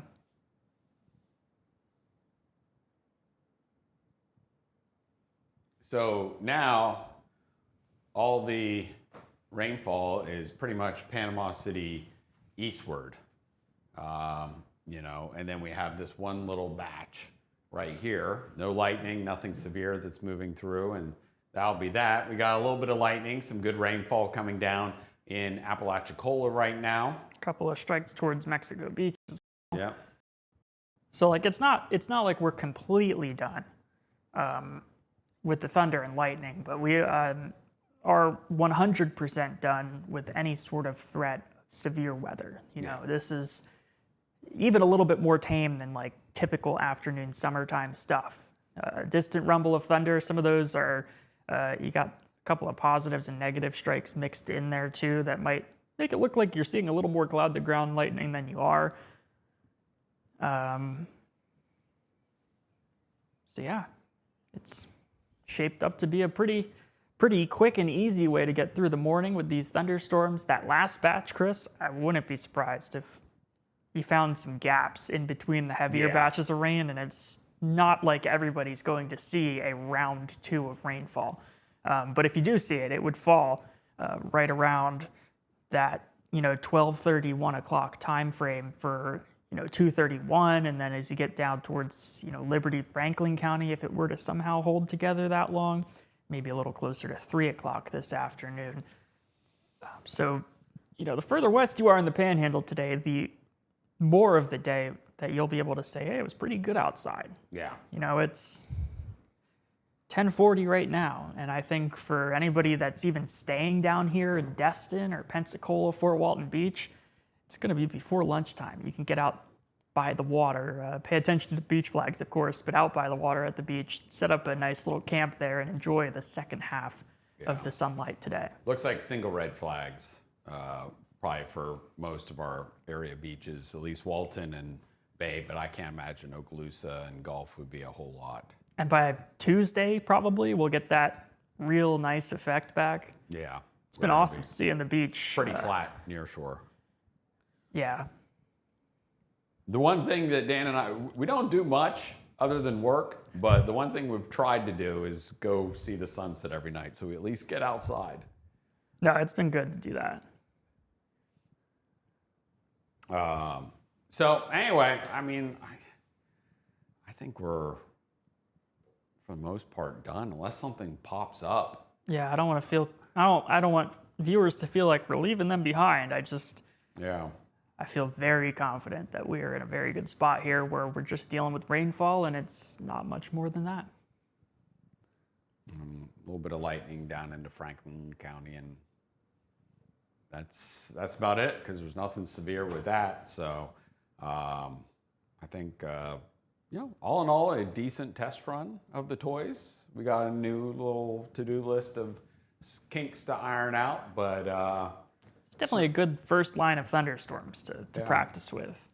And 'Cause we got some rotation to play with, but it wasn't affecting anybody, which is even better. even better. Yep. As we go, tropical 7-day outlook map. I'd even rate the service 5 stars here. Yeah. The coffee delivery, Yeah, fantastic. not bad at all. And then we have our tropical development. That'll be something we watch as we move over the course of the next week. There's a 60% chance of development here in the Caribbean. But right now, not overly concerned with any threat for the Gulf. Will be something we'll kind of keep an eye on there. And then as we look at our planner for today,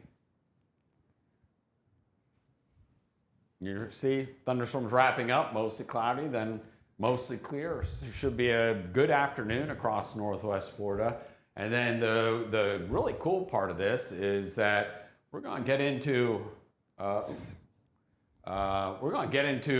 a lot of sun for the week ahead and very nice. Look at that, 70s. 77 to 79 degrees. Lows in the 50s at the beach is unreal. Yeah. I think for inland areas, like, get out the winter coat.